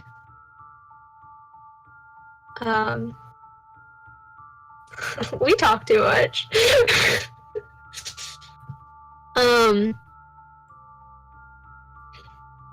Give me 2 seconds. I have to open the folder because I only have my document open. But so you guys are entering and everyone is sitting front row, and you like this is obviously a different experience from when you entered Cecilia's show. Cecilia also joins you at the front. She looks very excited. She's kind of bouncing in her chair. So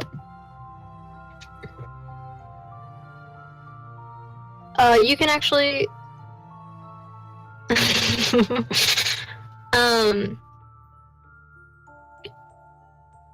if you looked up, you could see that Cal and Calliope, those are the same person. Cal and Lorelai are standing on 2 platforms that are kind of near the ceiling, and they're just like they're kind of waving at the people below. They look very, very excited, and they're sitting kind of in like I'm sure there's a technical name for them, but like the hoops on the ceiling. That is what they're kind of like. They're not like sitting in it on the ceiling. They're standing in it waiting to like kind of jump off these platforms onto them.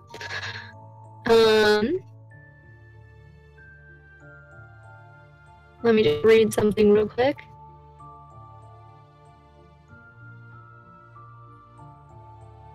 Okay, well then, Cal, wait, let me quickly roll something. Let me see how sharp these L5s are. Not at all. So they don't seem to notice you in particular. They don't seem to notice you guys in particular walking in. They just kind of seem enamored with the rest of the audience, and they're basking in this attention. You can clearly see it on their faces that they are having the time of their lives. And they soon enough, everyone has shuffled in, and the lights dim around you until everything is dark. And then 2 beams of light shine down from the ceiling, and Cal and Lorelai begin their act. So give me 2 seconds, because there's a song that goes with their act. What was this? Thank you. I actually want everyone to hear this. So I'm going to like... how am I going to do this? I'm going to describe what you see beforehand, and then I'm going to let everyone via the stream, if you can. How many people are able to listen to the stream? I can. Okay. Obviously, Starry can. Peru and Demby, are you able to pull up the stream on something and listen to the music? Okay, Peru can. Demby?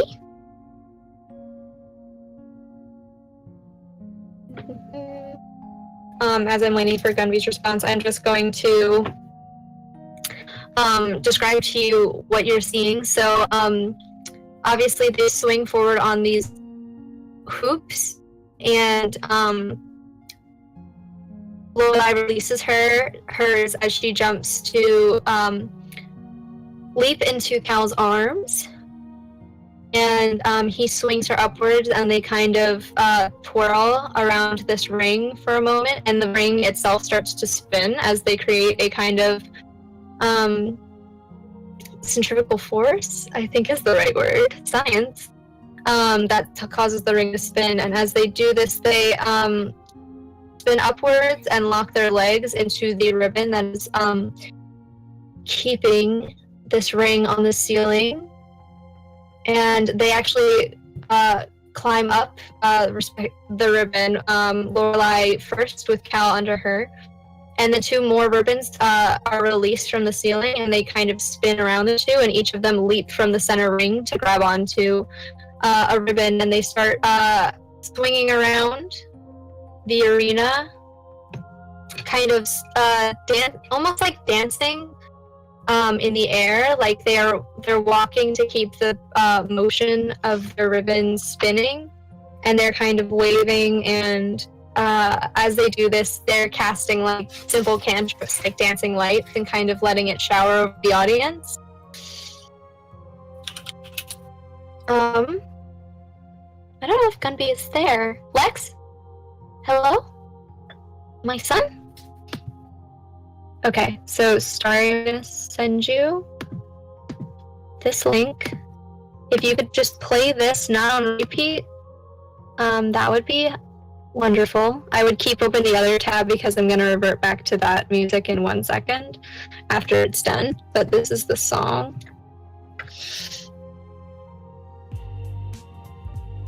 I'll just copy paste that.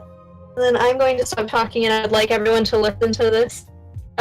It's only 3 minutes, so we're gonna take a little chill break and listen to what Cal and Lorelai are singing as they perform.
So they perform that song, and yeah.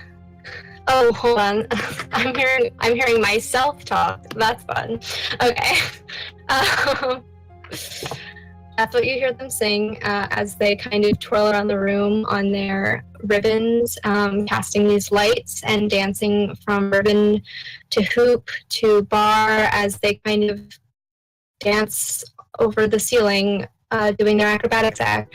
And as they come to a conclusion, they kind of twirl amongst each other as their ribbon intertwines, and they land perfectly back to back, their arms extended towards the ceiling, and they bow. Peter claps and applause. Very eagerly, he was very impressed. Nyx also applauds, as well as Jack. Jack seems, Jack kind of like quietly, slowly claps, like, you guys all kind of notice, but at the end of this performance, like, it's almost like that earlier rush from the food that you've eaten is kind of like died down a little bit, and now you're feeling that like post I've eaten something sweet and I'm tired and I just listen to slow music, like drowsiness almost. This room is dark, you just listen to that wonderful performance, and you're sitting there and you're applauding, and the applause around you starts to kind of blur together, and it all just kind of fades into the distance, and all of you close your eyes and fall asleep. Question. Yeah. Is this an answer? Actually, I also... In origin for that? Let's see. What's the origin of the magic? This is like the magical origin. They didn't cast like a charm. Oh, actually, hold on. Let me check my notes because I wrote down exactly what this is. Well, there's a lot of things going into this. Let me see real quick. If there's anything that's magical that goes into it, I have advantage on it. Okay. Would you want to resist it? Yeah. It's not. Okay. It's not sleep magic.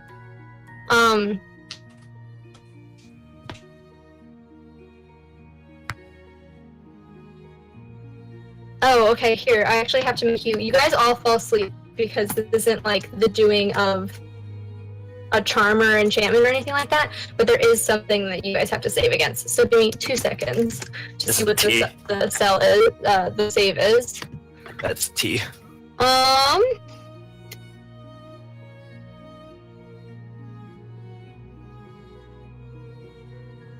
Okay, everyone make a wisdom saving throw. Does it have anything to do with charms? Or magic?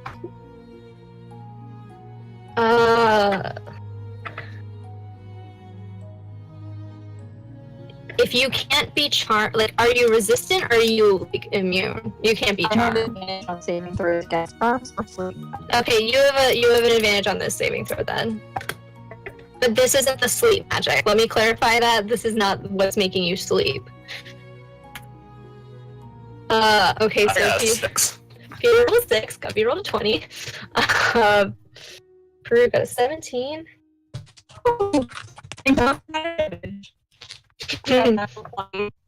Okay. We all got a 19. Okay, so Peter, of everyone here, you're the only one who hears this. But I'm going to PM you. Give me 2 seconds. Ooh, let me mute so you're not listening.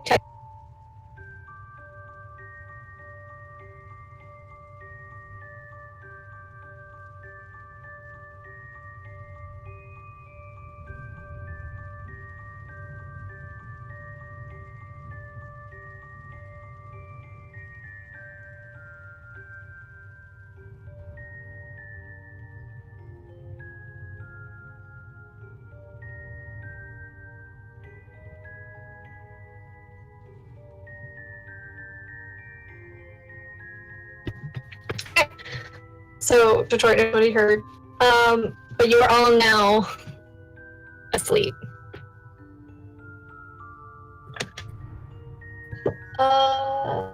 It's only 9. We can keep going, boys. Okay.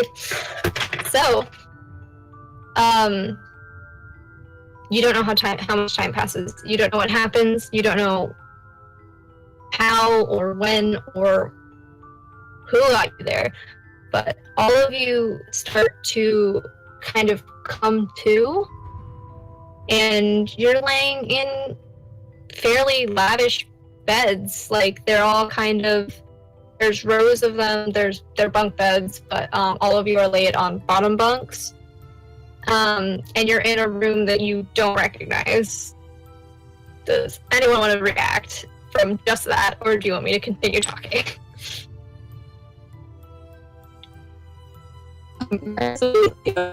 Around for this particular. Okay. Peru is also Sitting up, immediately up. sitting up. Yeah, Peru is also immediately sitting up and checking that all of his things are there. Okay. Peru, you easily notice that, like, did you, like, come with a bag, I assume? Yeah, like a bag with all of his stuff. Okay, you immediately notice that the bag has been placed, like, with care next to your bed, just kind of leaning against the side. Okay, I want to dig through it to make sure that nothing has been taken. Okay, I mean, I can just kind of say you don't really have to make a check because nothing has been taken. Okay. Are we in like a tent or like an actual like room? You're What did you in, say? you're in a room. No windows at all? No, there are no windows. I don't know. It's lit by a couple oil lamps that have been just kind of placed on tables near your beds. But there's not much light in here because obviously they left you to sleep. Well, I'm assuming there's a door, right? Yeah, there's a door. It's Oh, closed. Okay. Well, Peter would like to check if said door is like locked. Drew. Do you want to see next? Yeah, Nix is lying in a bed next to you. He's also kind of waking up and blinking, and he's like a little sleepier, I guess. He's kind of like, oh, what? Huh? He's just Make sure he looks confused. He's in the bed next to you. Gunby and Val, do you want to do anything? Actually, well, Peter, you checked the door and the door is unlocked. Oh. Peter, instead of opening the door, he kind of like presses his ear against the door to see if he hears anything. Okay, you just hear the faint carnival music coming through it. Okay. He looks back at the others, not really sure where. Well, because he can kind of assume that we're still at the carnival, obviously. But yeah, he just looks back at the others, like very confused. Mary goes up and rolls.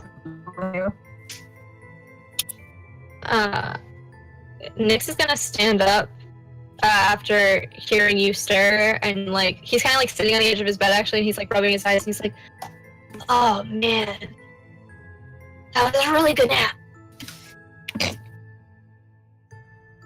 I feel great. Where the hell are we?"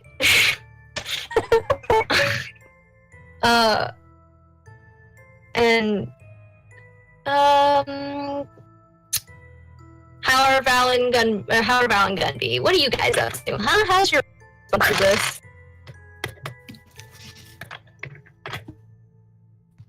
How's our what? What's your response? Like, you just woke up in a strange place. You're clearly still at the carnival after being knocked out, assumedly. Well, did I sleep well? Yeah, you did. Like a baby. Then I'm Gucci. Okay. Gunby? Any thoughts? Yeah, he's confused. Yeah, he's not necessarily, like, shook, but he's just, yeah. Gundy just woke up in a strange room. Would you like to make an investigation check to see what you can see around this room? Yeah, Would you like sure. Would you like to dig around a bit? Oh, yeah. Alright, roll investigation, please. Is there a, modifier thing for it, or? Yes, it is, it's your intelligence modifier, and if you have proficiency in it, also add that.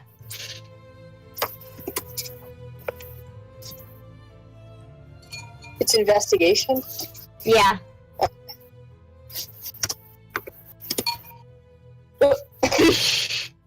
His fake ass alphas see nothing. Okay. Gonna be a little, like, too hazy from just waking up to really notice anything around you, so you're just kind of, like, you're still kind of coming out of your daze, so you don't really pick up on anything. Go ahead. I was gonna ask a DM question. Yeah. Did Peru have any nightmares? While he was Peru did not have any nightmares. Interesting. Okay, thank you. Mm-hmm. Can I crack the door open? Sure. Are you trying to do it, like, stealthily, or are you just trying to... I'm just Okay. cracking the door open and kind of like peeking through stuff. Like, I'm not like, trying to be sneaky about it, really. Okay, when you crack the door open, you actually see someone. You can't really tell who from the back because they're wearing, like, a hood, a cloak, and they're actually, like, dozing off in a chair, like, right outside your door. Okay. Can I try to? I'm gonna be a little bit. Once I see the person, to be a little bit stealthier. Okay. Can I try to? Okay. First, I look back at Peter and I kind of hold on to her. Can I try to see past that? Yeah.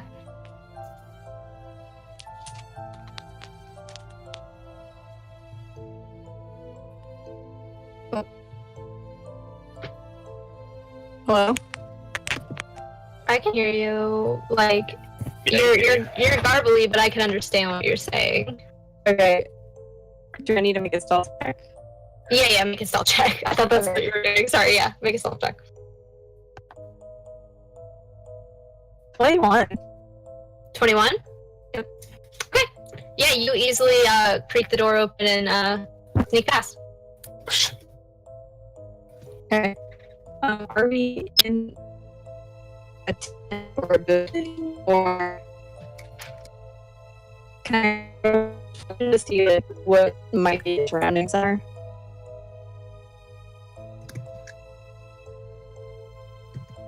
Well, you don't really. I mean, unless you're like trying to see something specific about. Are you just trying to see where you are? I'm just trying to see right. Okay. Maybe look for windows. Or Okay. You are in a hallway and it's kind of dimly lit.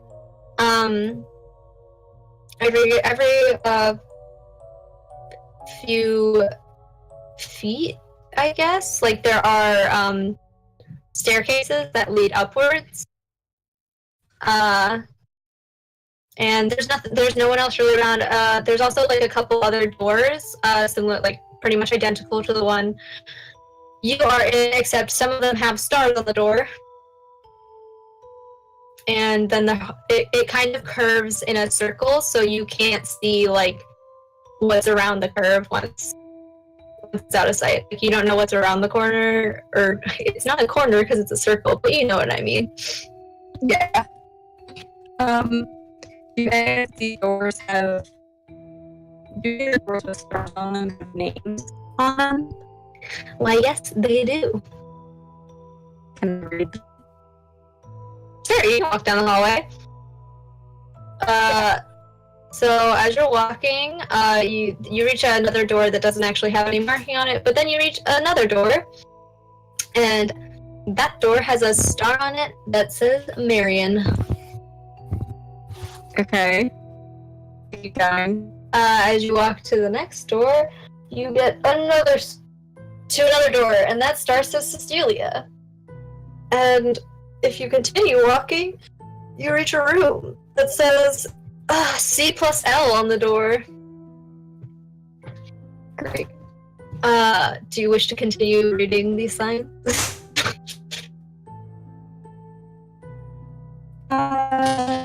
Yeah. Okay. You keep walking. You find. Oh, quickly. Let me go to my notes real quick.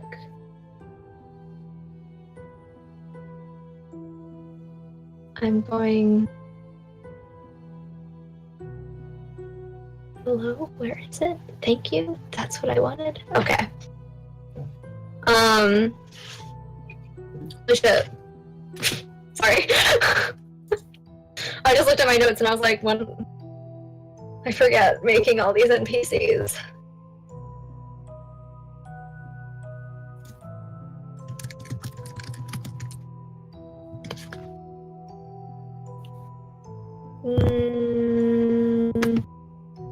Sorry, I have to kind of name some NPCs on a whim real quick. Because I didn't think you'd be getting to them.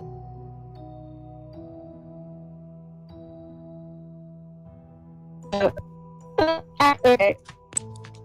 We'll just, is there a staircase in here, or has any of this hall have a window? I mean, you've passed by a couple staircases just walking down the hall past these doors. Okay. They all go up. Okay. Can I see one of the staircases a little? Okay. Are you trying to be stealthy? Yeah. Okay, roll stealth check.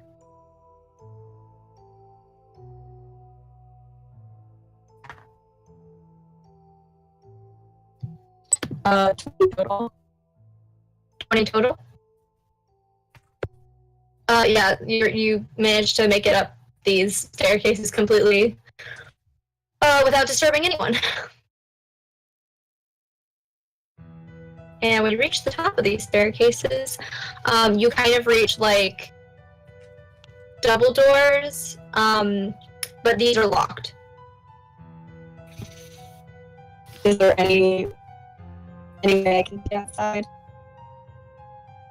Yeah, actually, there are tiny curtains on windows that are on the doors, but yeah, you can see through them if you want. So if you do that, you push the curtain aside and you get out, and you are staring at the center of the arena.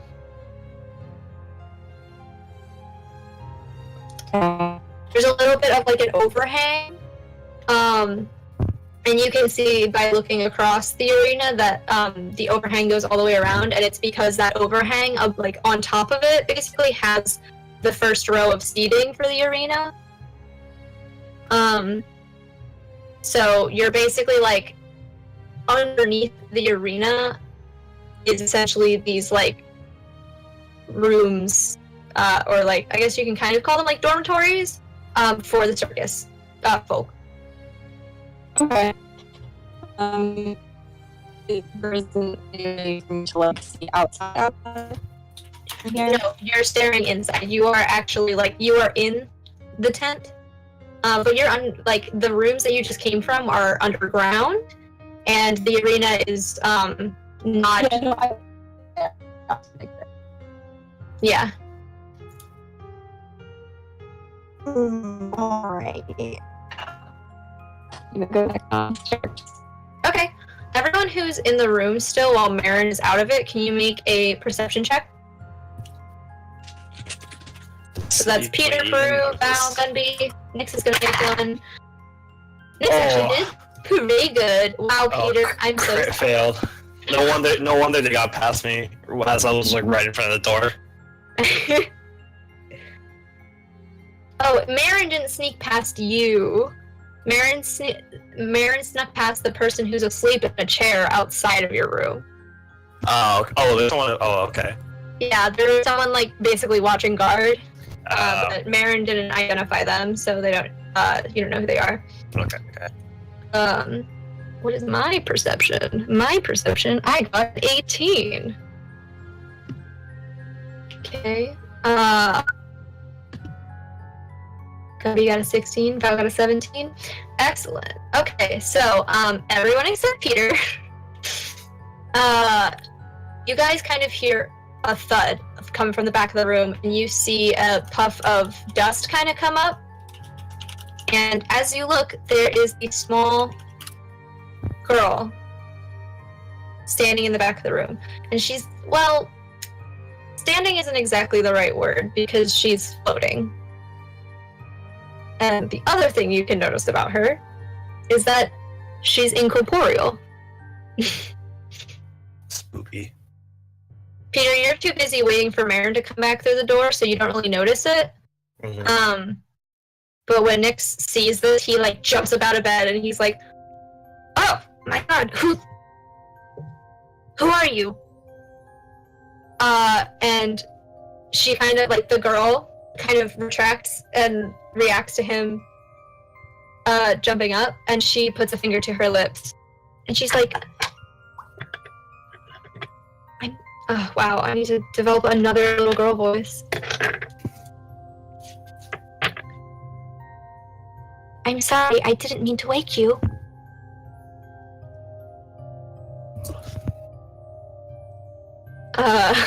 Peter, I guess Peter turns around. Yeah, Yeah, Peter probably that's heard fine. Nix. Peter probably heard Nix yelling. "Oh my God. Who are you?"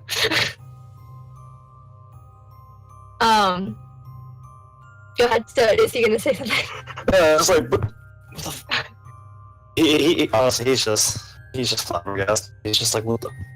Okay. Actually, no, curiously, he kind of goes up and like, he always heard ghosts or incorporeal creatures. You could just like put your hand right through them. So he actually like pokes his like finger through. She giggles and sticks her hand like through your face, He like flinches. and she goes, "I can feel your brain." What's it? I guess like, can like people if like an incorporeal creature like phases through you if they can feel. No, If you she ever- can't. She's making fun of you. Yeah, no. What I mean is, no. If I Oh if yeah, I can feel it. gotcha. If I feel anything when she does that. Not really. No, it's like it would be like a wind, but not even. It's like how at dinner, the illusion that Doyle produced. Mm-hmm. I It's like that. She can't interact with anything. All she can do is speak and appear. Let's see. Okay. Well, Peter just kind of like flinches back at this. Who are you? I'm Thana, but they can't know I'm here. So if you could, and before she's able to finish her sentence, you guys hear the door open behind you, and kind of yawning is Cal, standing in a cloak. It's not really like, now that you're looking at him, you notice it's not like it's not really a cloak. It's like a bathrobe with a hood. Are they wearing slippers too? Oh yeah, he's wearing slippers. Sure. They're really nice though. Everything's made of like silk. And he leans against the frame of the door and he goes, "Oh wow, what was his voice like?" It was like a smug. It was like Jesse and James. "Will you have a nice beauty rest?" Peter turns back. Sorry. Peter looks back. And, what was, did you put us, I mean, the performance was great, but did you put us to sleep, or? So that happened very suddenly. Peter, by his, like, body language, is, like, acted, like, kind of suspicious of Cal. Mm-hmm. Considering the circumstances, so. Cal chuckles and kind of, like, crosses his arm and leans against the doorframe. He's like, don't worry too much about it. That happens to most first-timers.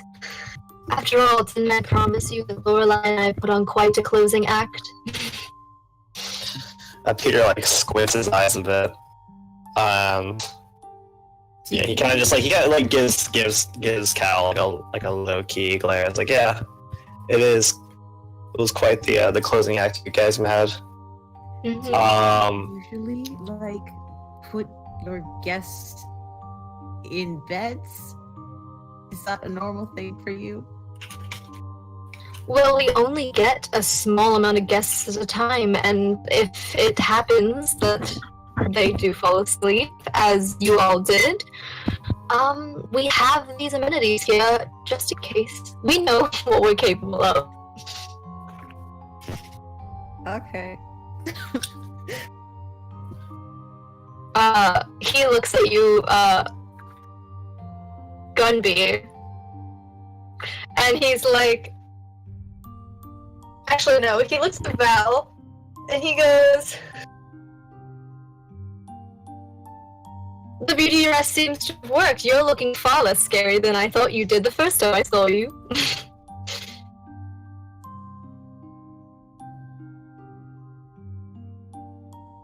Oh, is Val here? Hello? Y'all gotta tell me if you're AFK. I'm sorry. That's okay. Did you hear what I said? What did you say? He looked at Val and said, I see the beauty rest worked for you. You're far less scary than I thought you were the first time. Me? You. Wait, did he just say far less? Yes. Oh. What a dick. Do you say that to him in character? You know what? Yeah, that's in character. Your bed is next to Gunby, so I assume that Gunby was able to hear you, and you probably said it out loud, so, like, Cal kind of chuckles, and he's like, maybe I spoke too soon. Peter cracks a giggle at that. He kind of smiles and he's like, what I'm saying is all of you just look so cute and vulnerable when you've just woken up from an unexpected nap. He goes back to squinting his eyes and glaring. He kind of looks around the room and he's like, now where's that little half-elf friend of yours? He had to pee. Roll a deception check. Okay. Alright. I'm good at deception. Hey, Marin. That's Go ahead. 12. A 12? Yeah. I'm gonna roll that against his insight. What is insight? Let me see. It is wisdom. Okay. That's 19. Oh, He kind of smirks and he's like, is that so? And he turns around. Marin, where are you? Marin was just coming back in the staircase, like back into the hallway, like go around a little more. Would I be able to see that, like, Yeah, you're visible. I've gotten up. No longer sitting in the chair. Yeah, you would. Because the door to your room, or what? Yeah, follow the door open. Yeah, Cal's leaning in the doorway. So he turns around and he looks right at you. And he goes, And then it's like plays it cool. And like leans against the wall. Good morning, Sleeping Beauty. Did you enjoy your little morning walk?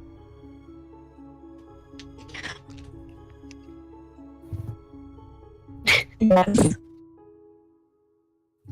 Thank you. I'm glad. Would you like to return to the rest of your compatriots?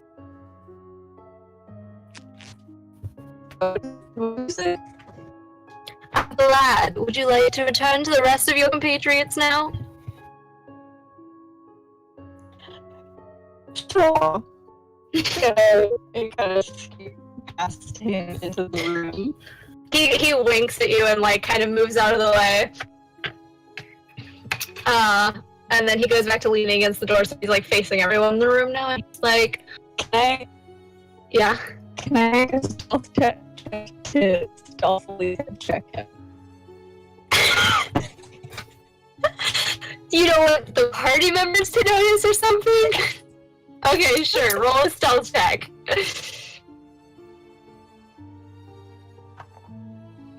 That was a 2. You hip check him, and he hip checks you back, and so you kind of trip into the room a little bit. And Nix looks at you and he's like, "I'm glad you had a nice walk." What did he say? He said, "I'm glad you had a nice walk. Did you find anything?" Completely ignoring the fact that you totally just fucking did that. Right. Good friend. Not really. Nothing interesting. Okay, you don't. Did it in the bathroom? Thank you, though. Bathroom, I really need to pee. Cal chuckles and he's like, "Yes, if you look the other way, it was about 2 doors down." Anyway, and he kind of like, what's that?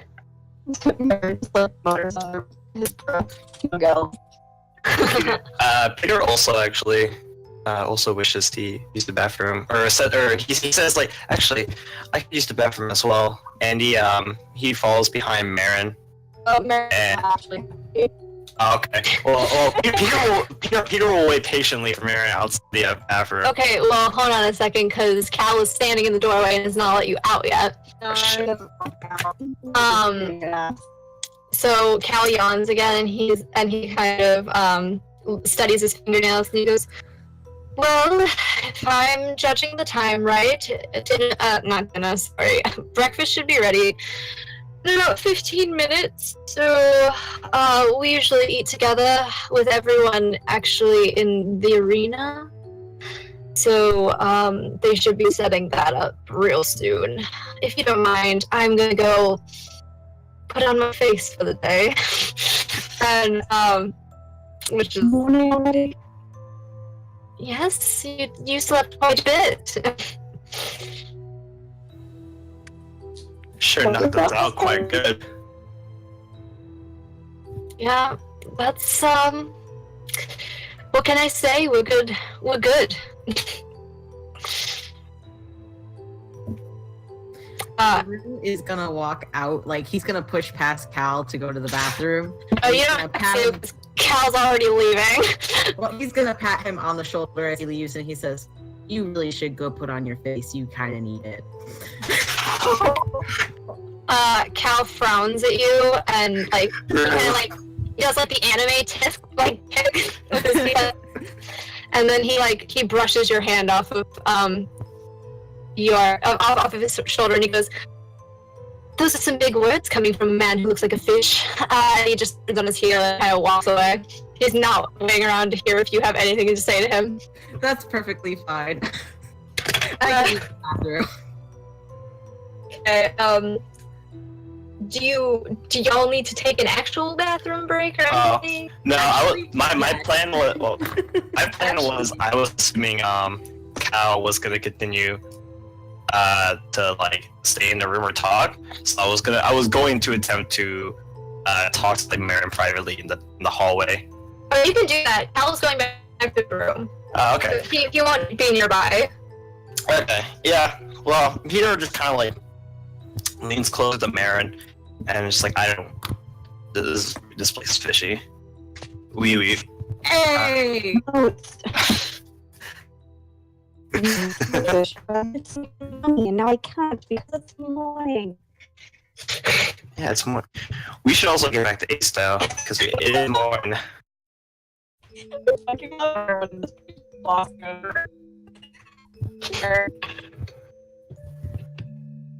Next,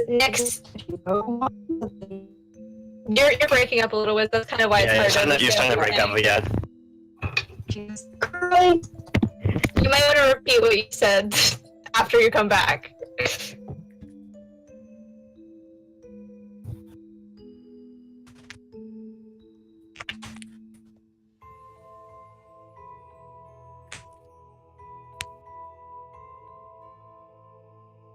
Go ahead and try to speak. Hello. Hello. There we go. It's a little better. Go ahead and say what Marin was complaining about.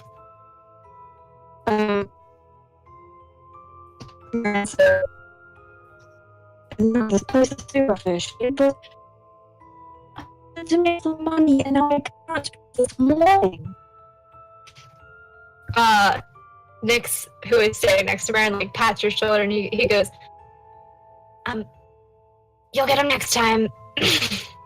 Peter looks up at you too, and like crosses arms and looks like cautiously looks down the hallway again to make sure like Cal is like completely clear, and he looks back at them as Nix and Marin, and it's like, you guys didn't hear anything before you guys fell asleep, did you? Like, right when you clocked out. No, I knew that my so if that's how did you go? That was my concern. The other one, Lorelei. I think that was their voice, but they just whispered "stay," and that's what I was kind of concerned about.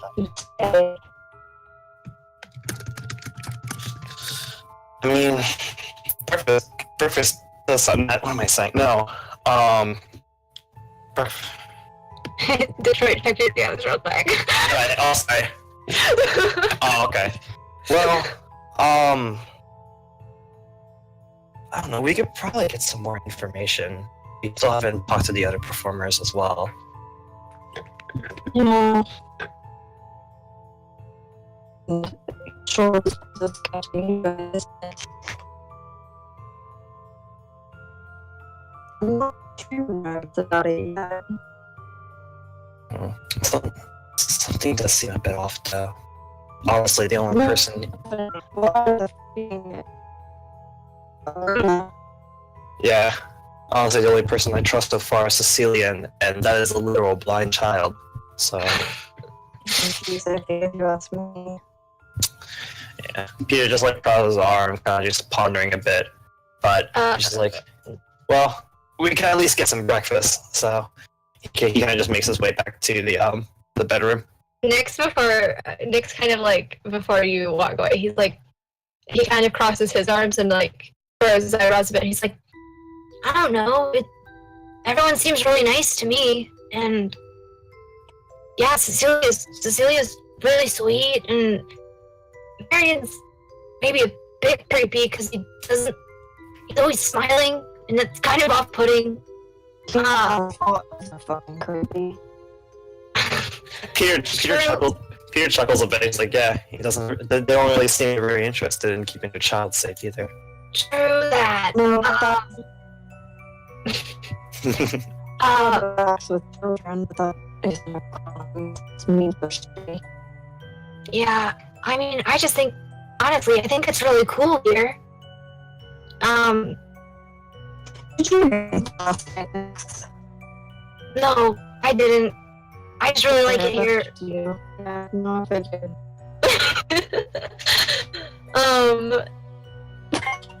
I mean, Marin, doesn't it kind of remind you of BR Andes?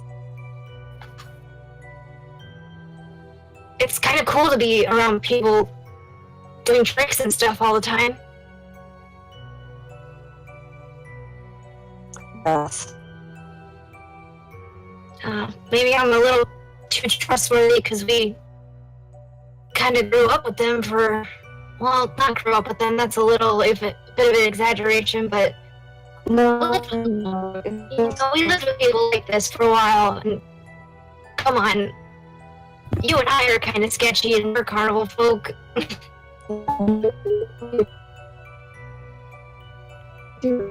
agree with you.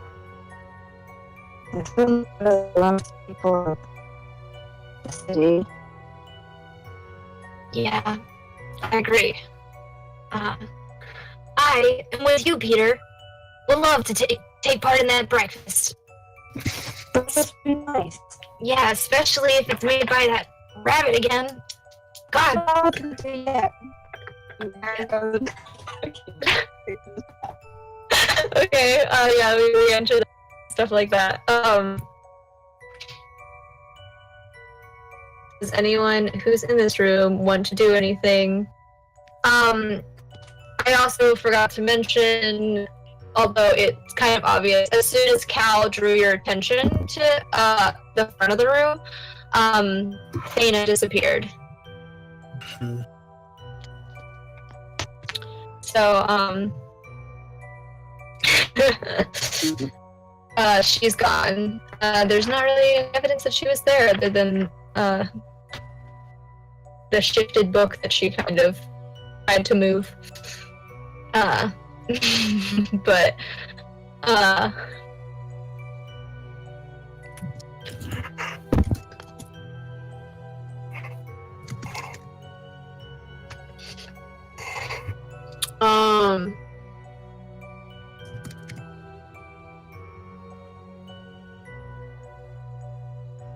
let's see. So if does anyone from the quieter side of this party wanna do anything? Wanna talk to anybody? Wanna react to the fact that you guys were just kind of like lulled into a sleep, put into a room, and then greeted by a really kind of asshole elf who told you breakfast is in like 10 minutes? Like this is a normal everyday thing.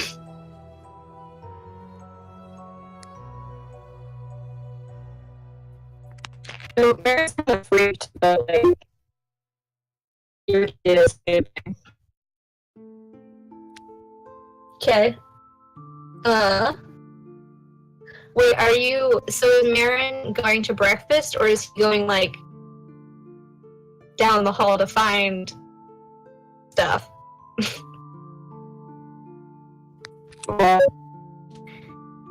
Is Marin, like, snooping around the room? Is he going to breakfast? Is he trying to look? Breakfast. That's what everyone's doing. Okay, yeah, Nyx is definitely going for breakfast, so he goes back to the room and gathers his little, like, rucksack, and, Yeah, Peter's also gonna make his way to breakfast. sweet. Peru, after using the restroom, is actually going to come back to the room, and if Alan Gunby, or well, mostly Gunby, if Gunby's still there, I'd like to speak with him. Is Gunby here? Can we? I'd like to speak to Gunby, please. Yeah, okay. Okay, so Peru actually like pulls out his journal from his rucksack, and he flips it into a map of the circus, and he says, so you read Elvish, right? That's a thing you do? Yes, it is. Okay, so I tried to copy these down as well as I could. Could you maybe help me translate them? Yeah, sure thing. Yeah, Okay, I will be sending it to you, Gunby. thank you. Yeah. I have to type it because I wrote it on a paper plate. I'm gonna mute for 1 second. These paper plates. While we're waiting for translation, Haru is also kind of gonna look over as Gumby translates it, and he's like, "Is this something that you could possibly teach people? Like, could you teach me how to read this?" Probably. Yeah, pretty good at Elvish, if I do say so myself. Could we work out something where we just take an hour every day and you teach me? Yes, yeah, I definitely. would pay you if that's something. You don't have to pay me. Knowledge is something, it's good to spread. You don't need to pay me. It's fine. And he flashes you like a very toothy grin. And when I say toothy, I mean like shark teeth. God bless. And he says, "Thanks." Anytime.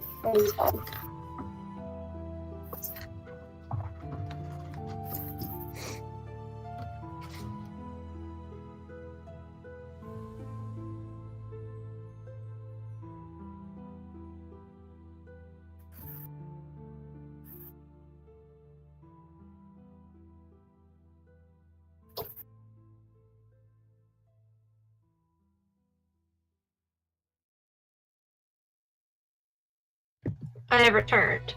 Bless. Cool. I DM'd you the translation. And it, honestly, actually, real quick, yeah, I'm gonna send the translation to Zale as well, so you don't have to, like, read it to him, Gunby. Thank you. The rest of the party will only find out, like, about this if Peru decides to share the map with everyone else. So that has yet to happen. Yeah, no. Got it. But yeah. So Jack is also kind of like waking up, and you see that he's kind of like, he looks like a little shaken by this, and he is kind of like touching his face, and starts quickly like rifling through his bag. And as he does that, he produces a small, like, a smaller bag, and as he reaches into that, his whole arm kind of like bag. This is like the magical bag of clothing. Amazing. He reaches in and he starts pulling out. He pulls out a tiny mirror and sits it next to his bed, and he starts pulling out makeup products. And he's busying himself with that. He's kind of like glancing around, hoping you guys aren't like looking at him much. But yeah, he's gonna do that.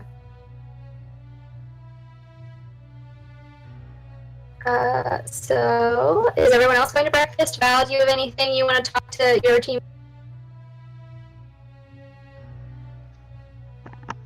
Food. Food, okay, got it.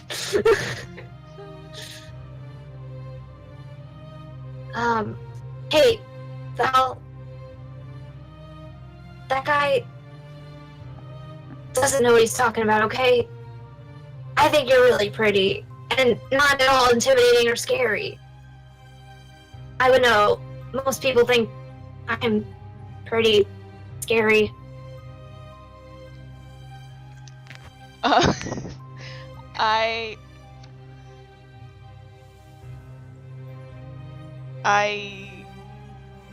thinking if I have to reach up or not.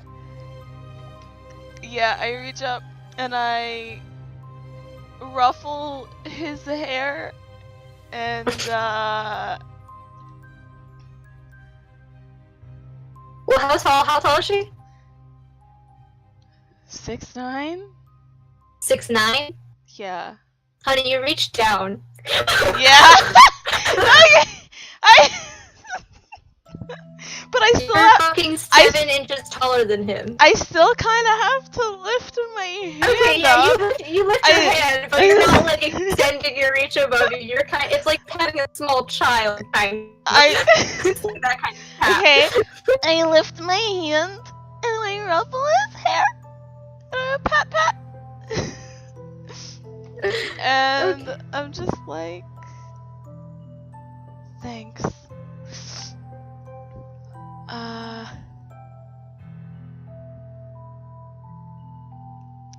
I mean, I'm not offended.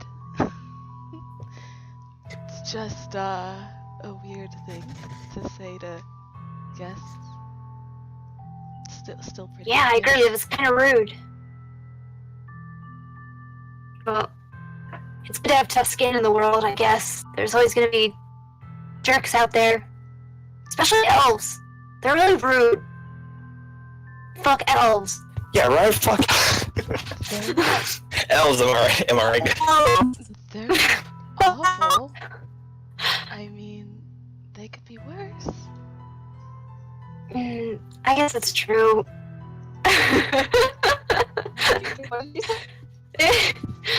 She said they could be worse.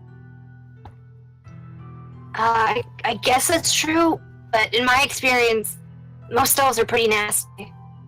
Especially to my friend. Eric took a lot of shit from elves, so I don't really like them. Where'd Gumby go if he's not with us? I heard you talking He shit. made a beeline for breakfast, apparently. We're all in the room. We're not at breakfast yet. Oh, I thought you guys already left. Yeah, I thought you guys left too. Gundy No, rolls up. fucking- I heard you talking shit, buddy. You want to say that to my face? Honestly, Mary was shouting. So Gunby just looks over and he's just like shaking his head in disappointment. He's not mad, he's just disappointed. I'm just disappointed.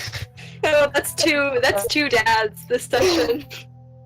Oh my god, Gumby, we were looking back at the quotes, and one of them is, he's like a feather in my dad arms, and it was something that Gumby had said. I don't remember that at all. Well, to me, it's still canon that Gumby has dad arms. I love it. I love it. Oh, I do remember that. That was... Yeah, I remember that now. What? how old is Gunby? Old? Like 17. He's a baby. Yeah. Mary's head must be a woman.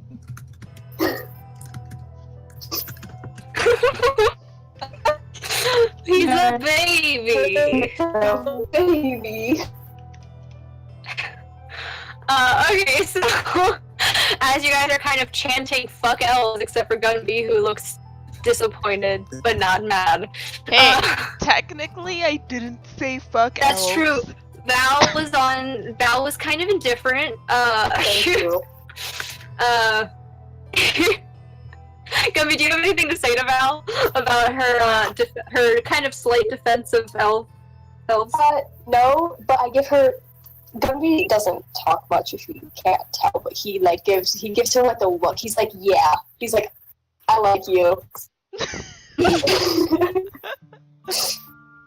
He doesn't say anything, but he means it. I'm so glad this She smiles. God bless. I'm so glad this tiny baby boy is going to befriend the largest woman. Like, He's 2'2". Listen, that's true. He is. I'll tall. carry you around. No Thank- problem. God. Uh, That's my only form of transportation from now on, sorry. when I think of Val, I think of the song "Giant Woman" from Steven Universe. All I wanna do is see you Um, turn into a giant. But yeah, exactly. But yeah, as you guys are kind of talking, having this debate about elves, you kind of shuffle out, getting all your belongings, and exiting this room. Everyone, who's in the back? Are you in the back? Probably. Peru too, probably. Prue, Denby. Okay, so you two make perception checks. Why do you make me make perception checks? I'm not good at perception checks. That's why I always load up my perception skill no matter what class I'm playing. It's an 8. That's the 8 from Peru. An 8. Alright, Peru, you don't notice anything and you follow your party out the door. Where's my perception? Oh shit. Oh! I found it last time, but now I can't find it again. But that's really cool. You can't perceive your perception. Yeah, I think it's 2. It's under nature. I think it's 2 as well. Okay. What did I do? That's cool. Whatever. You rolled an 11. That's... Oh, Val, you're at the back as well? Okay. That's fine. So Gumby, you don't really notice it. You might notice Val kind of pause, but you don't really think much of it.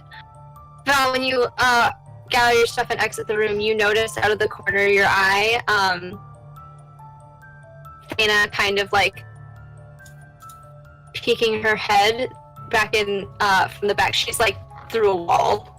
Like you see her peek her head back in through the wall and sees you kind of like mid eye contact with her, and she smiles and puts her finger to her lips and then goes back in the wall and disappears. Okay. And then you follow your party out for breakfast, and I'm gonna end it there. Tell me now, do you guys want to RP breakfast, or do you want to time skip it? Like, do you want to talk to everyone who's at this breakfast table? Because Are there going to be people there who we haven't met before? yes, it's the entire circus. Then yes. Okay, Oh so yeah. So fucking set on making some money. okay. Then yeah, you guys make your way to breakfast. I'm gonna end it there. We'll pick up next session at breakfast. Did I must have forgot. When do we usually end at 9:30, right? I'm sorry, guys. It's fine. No, I got mixed up because last time we started late, so I was like, oh, we end at 10:30. yeah, that's fine. Yeah, no, but I'm glad you said something. Sorry about that. I didn't mean to run long. But yeah, I hope you guys have fun. I hope you guys enjoyed it. Sorry that rhythm was kind of fucky and was deafening. No. And I'll try to see if I can fix that or find like another bot maybe. I'm also not that it's really my responsibility, but I'm sorry that Wiz and my audio were kind of garbly during this. That's more of a general apology to our listening audience. Yeah. Literally every day under the sun. You Yeah. still sound awful, and I have no idea what you're saying. I understand you. I don't know if it's just or yeah. I don't know if it sounds different to me or what. So I have no idea. I'll go back and listen to it. But yeah, I hope you guys enjoyed this session. Yeah, it was great. I had a good time. I'm so sad my words of terror did not go through. I'm so sad it did too. Honestly, that would have been great. Oh my god. I would have loved you kind of trying to turn Cecilia against the rest of the circus. But Kind of Not wish quite. that would have worked, because that would have been an interesting plot device. yeah, Right? I'm sorry. So I rolled a 17 and then plus her modifier. There's like no way she was gonna say it. Nah, it's fine. Listen, it's all about finally getting it to work one time. And Yeah, one One day. day you will succeed. The day was not today, but you guys did. That does count as a long rest. So I don't know if you guys expended anything, but if you did, this is the first long rest of the campaign. So if you cast any spells in the canyon, or you lost any health, everyone's health and spell slots are completely restored. awesome. Radical. And yeah, and that's all for today. Thank you all for coming. Thank you to anyone who is listening to this. And we will be back next Sunday, I hope, for another episode of Spades. Bye.